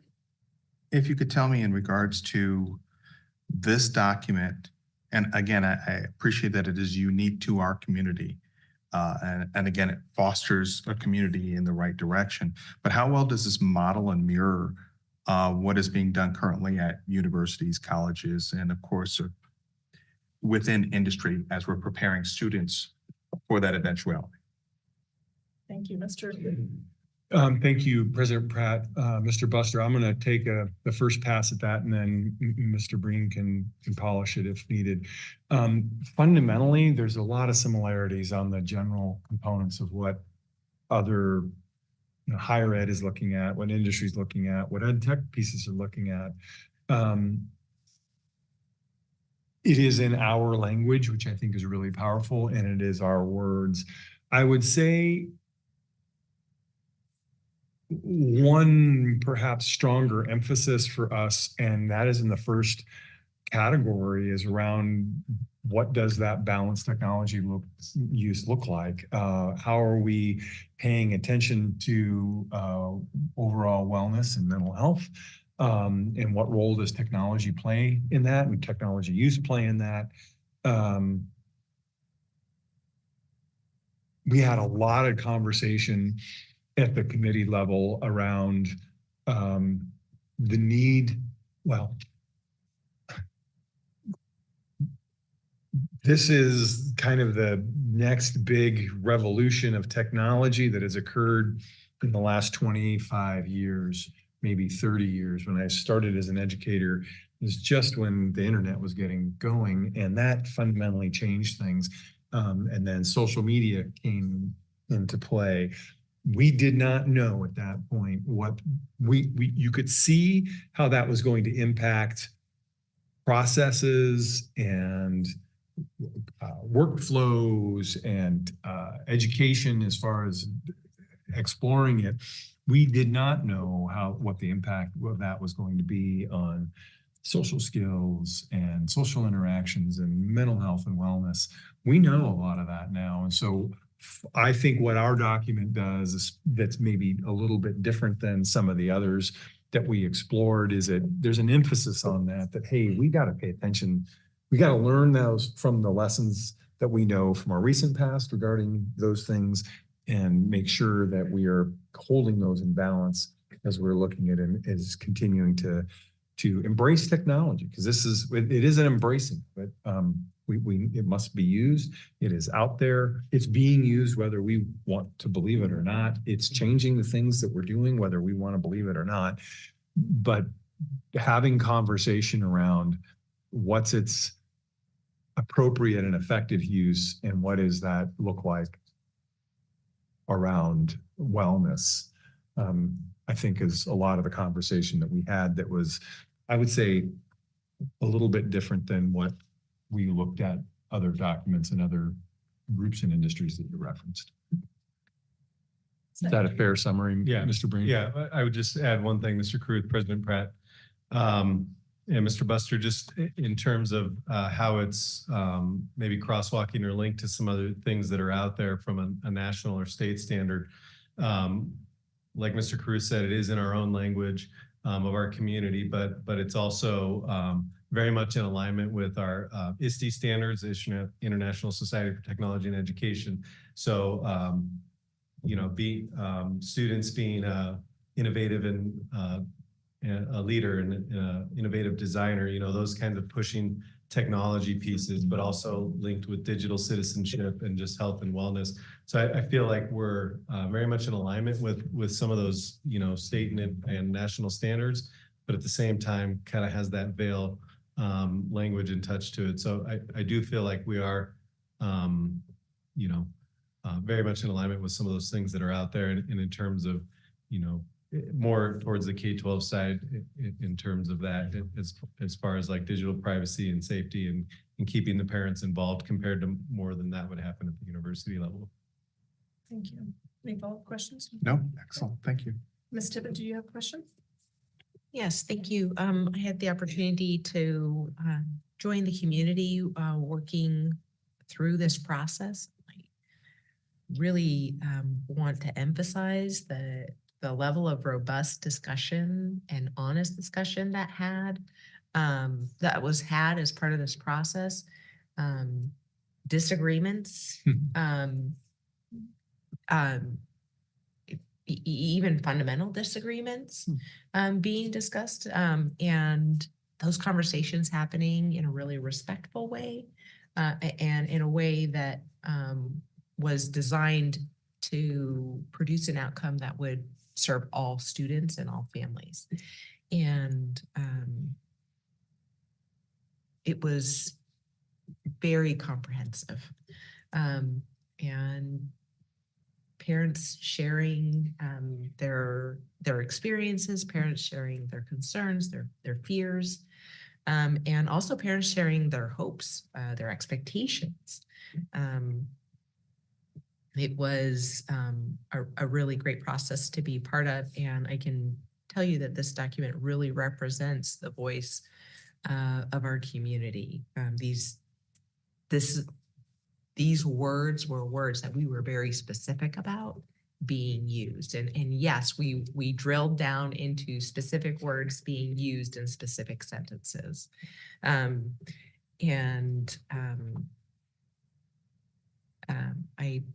I feel like the document really reflects everything that we were concerned about as a group, and also things that we hope for as a group. I think part of this process, we had the opportunity to have a presenter come in and talk about AI, and really kind of, for me, it was a paradigm shift for me. I was looking at that really from a point of fear and wanting to keep that out. And the presentation really helped me understand that keeping it out isn't an option. Just as if I had said, I'm not going to participate in this internet thing. It's not really an option. It's still happening all around me, and it's affecting the world that I live in. It's affecting the jobs that we have and all of those things. And we have to prepare students to live in a world where AI exists. We cannot ignore it. We cannot pretend it's not there. We have to prepare them for it, so that they can be successful and they can be safe, whether it be physically safe or emotionally safe. So thank you to everybody who worked hard on this document. I feel like it really reflects the group's desired outcome. Thank you, Ms. Tippett, and thank you for serving on that committee. Any other comments or questions? My husband also served on the committee, and when that presenter came, Devin came home and was just really excited about that and really loved that presentation and felt really similar. Well, I think that he felt like, okay, everybody finally like sees it the way I see it. But that was just, anyway, it was a great experience for him. Thank you so much. This is hard work to bring everyone together, different people from different backgrounds, as well as staff. I think it's such a testament to what we do here and what it looks like to have education be a community effort. Big thank you to all the staff that participated in this. This is, after a work day, a full work day. And thank you, Mr. Breen, for leading this effort. So thank you. I just want to echo my thanks and appreciation for Mr. Breen and his team, but in particular, Mr. Breen for stepping forward and leading that. It's having done those large community groups and leading that, it's a challenge, and it feels really messy and unformed in the beginning to be able to come down to this kind of a refined process, and it takes time. And Mr. Breen did a fantastic job of walking through that. So just kudos to you. Thank you. Thank you. Thanks for being here also. That's a study item. So we will go on to our next agenda item, which is 2025-26 school calendars, also a study item. Mr. Cruz. Thank you, President Pratt and members of the board. It is that time of year again when we are looking at not next year's calendar, but the year after that's school calendars. A group of staff have dissected, inspected, and rejected several to come up with the calendars that are before you. Mrs. Peterson has her hands all over these, and it's probably and she and Miss Kelly Pinkerton kind of help coordinate and lead those groups. And so happy to walk through some of the specifics if you have them. These are up for study. These are going to site councils for review as well while the board is studying them. But if you have specific questions of why or what some of the critical components are, happy to walk through those things with you. This is a study item though. Thank you. Comments or questions? Mr. King. Thank you. Is it possible that we can and I saw that there's in-service days and everything else in there, and there's holidays. Is it possible that we could get another holiday, and not necessarily a holiday, but an in-service work day, something where we don't have to have the kids on the campuses during election day, since a lot of our schools are used as polling sites / voting centers, especially since we have a lot of people coming into those school sites? Great question, Mr. Cruz. And he may have more information based on the, for the polling things that he may be able to talk to you individually about. Mr. Cruz. Specific to adding another day into the calendar that isn't a school day, we are somewhat hemmed in between starting in the new calendar. If you pull up the K-8 calendar as an example, we start on July, I'm looking at this student calendar, not the staff one. The NTI for new teachers begins on July 1st, which is the first day that we can begin a new school year. And so that's and then if we want to wrap up the school year before the Labor Day holiday in May. Memorial Day. Thank you, Memorial Day. I always get those two backwards. Memorial Day, something would have to come out to put something else in. I think that's the short version of that. Is that correct, Mrs. Peterson? Yes. That's, So you're asking for to have November 7th It's November 4th, Fourth. in 2025, as yes. a no school day? Like a no school day, if we could just move like one of the already blocks that's already there for, that we don't have school, move it into that position there. so we must have 180 school days. We can have half days count as a full school day. So we can take a look at what that might entail.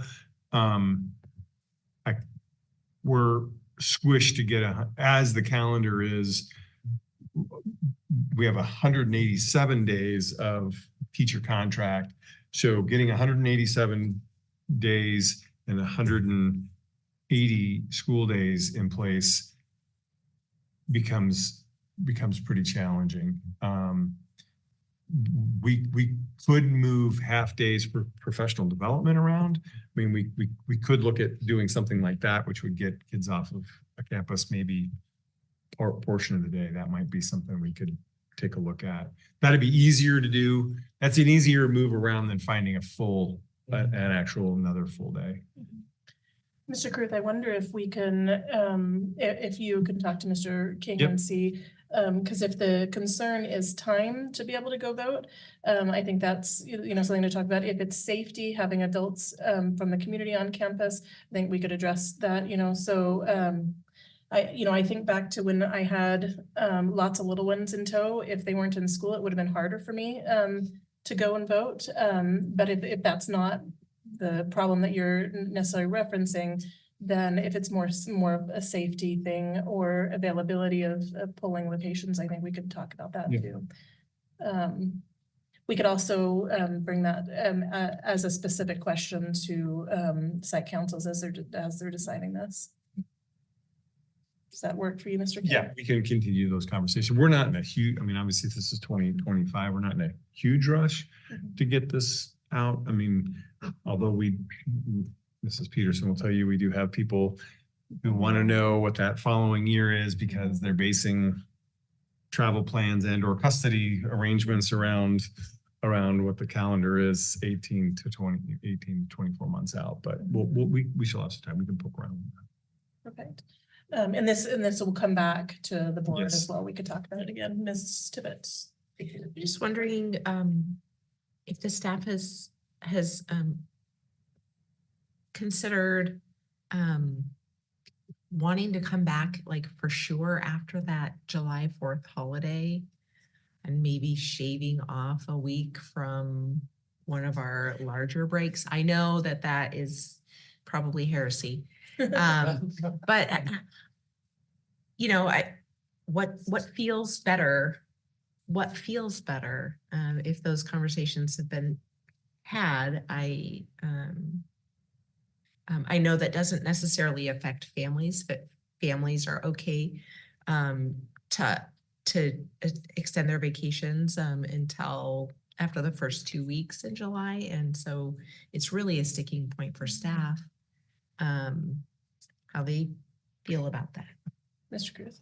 Thank you, President Pratt. Ms. Tippett, we've had lots of conversation. Actually, we have conversation about that probably about every year about what that might look like. And there's some of us who would think that that's a great idea. And then there's others that think there's some challenges around that. The primary thing for us to overcome is new teacher induction, and our new teacher induction process is structured to address K-8 staff and high school staff in a slightly different way, and they're large groups. So we would need to significantly restructure what new teacher induction looks like and add significantly to the number of staff who are leading those things to get them to run concurrently. I think that's probably one of the biggest challenges that we run into. Is that fair, Mrs. Penn?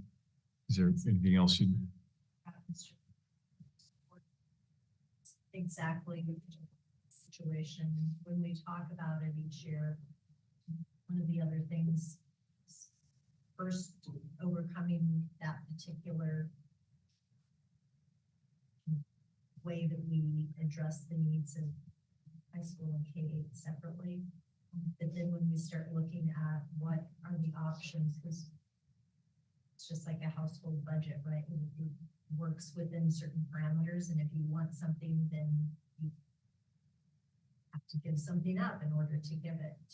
And as much as for some of these years, as the calendar rotates through, that's kind of not fun to have that holiday broken up like that. The alternative options are not fun either. This is a generality. So I acknowledge that, but I think high school folks were like, yeah, that makes complete sense. Let's go. They don't have the 3-week fall break, whereas our elementary folks are, and some of our elementary parents are like, don't mess with fall break.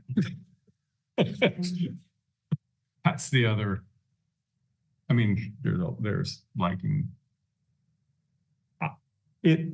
I mean, so there's there's logistical issues, and I think there's some preference on both sides. And some of those things have equal merit. I think the thing that is most challenging to get around is what does new teacher induction look like for us, and how do we roll that out to a significant number of new teachers per year? Any other comments or questions? I have a follow-up question to Callie's point.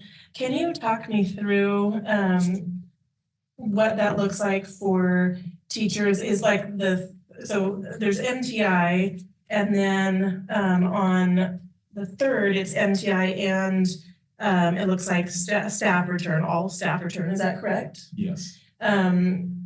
But then, and that new teachers are still at MTI until that following Tuesday. Am I reading that correctly? You're reading that correctly. Okay, so if a teacher, has a family trip or something like that, that they're going on for 4th of July, is there any alternatives for them? How flexible is the 3rd? Or is that like the rah-rah, everybody's on campus for the first time together and we make a big deal of it? Or is it kind of a soft opening kind of, what does that look like?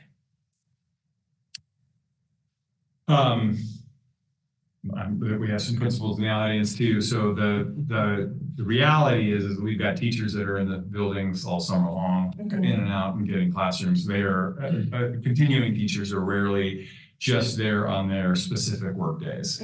So again, as a generality, I would say no principal is going to plan some coordinated large thing to happen on that very first day back. They're going to wait until later in the week. Is that you're getting any nod? If you're shaking your head, please do. But those are generalities. Typically, the first day that they're done with new teacher induction, that's the day that we do the big thing on our campus, and I think a lot of sites are the same way. Yeah. Okay. Which would be that Tuesday. Okay. So I'm sort of reading between the lines. I don't want teachers listening to have all of a sudden now nobody shows up on the 3rd. But what I want to try to get just a reading on is if there is like legitimate things that people have concerns about why they can't come on the 3rd, or if they want to flex to say, hey, can I work, for example, Labor Day instead, or whatever, whatever they want to do. Is that a possibility, or do you have that happen? Or Mr. Booth, you don't want me to talk about this anymore? I think there are a variety of circumstances that are considered in the beginning of the school year. Okay. I mean, and just when people come back, and principals deal with that at a site by site and case by case basis. Okay. Again, the common piece is that our continuing teachers, the overwhelming vast majority of them, do not just say, oh, I've got 5 work days before the school year begin, and so therefore I'm only coming in on those 5 work days. They're in and prepping and getting ready to go before that. So principals know what that looks like and who they are and work around those. The non-negotiables are again, in generalities, are the things where there are team school-wide gatherings that are occurring. Those are the non-negotiables. Okay, thank you. We'll leave that alone now. Thank you for this. I think that there's few things that are as impactful to families as the school calendar. So thank you so much for your work on this. Go ahead. I just do want to note that our intent is to bring this back one time and not 12 times like we did a few years ago and keep monkeying with the school calendar. Oh, I don't, oh, okay. Yeah. Yes, that's true. I was like, I don't remember that. Okay, now I do. Okay, sounds good. That's a good plan. All right, any other comments or questions before we move on? Not seeing any, then we'll move on to our last, well, second to last agenda item, executive session. It's recommended that the Vail School District Governing Board enter into executive session in accordance with ARS 38-431-03. A.1, the board may enter into executive session for the discussion or consideration of employment, assignment, appointment, promotion, demotion, dismissal, salaries, discipline, or resignation of a public officer, appointee, or employee of the public body, except that with the exception of salary discussions of the officer, appointee, or employee may demand that the discussion or consideration occur in a public meeting. Do I have a motion to enter into executive session? I'll motion. Ms. Anderson, do I have a second? Seconded. Seconded by Mr. Buster. All those in favor, please signify by saying aye. Aye. Any opposed? Not seeing any, the motion carries. And I recommend like a 5-minute break and then we'll. You want to do a quick picture Oh, yeah. with Mr. Chesborough, and then if you all skedaddle, we can meet in here.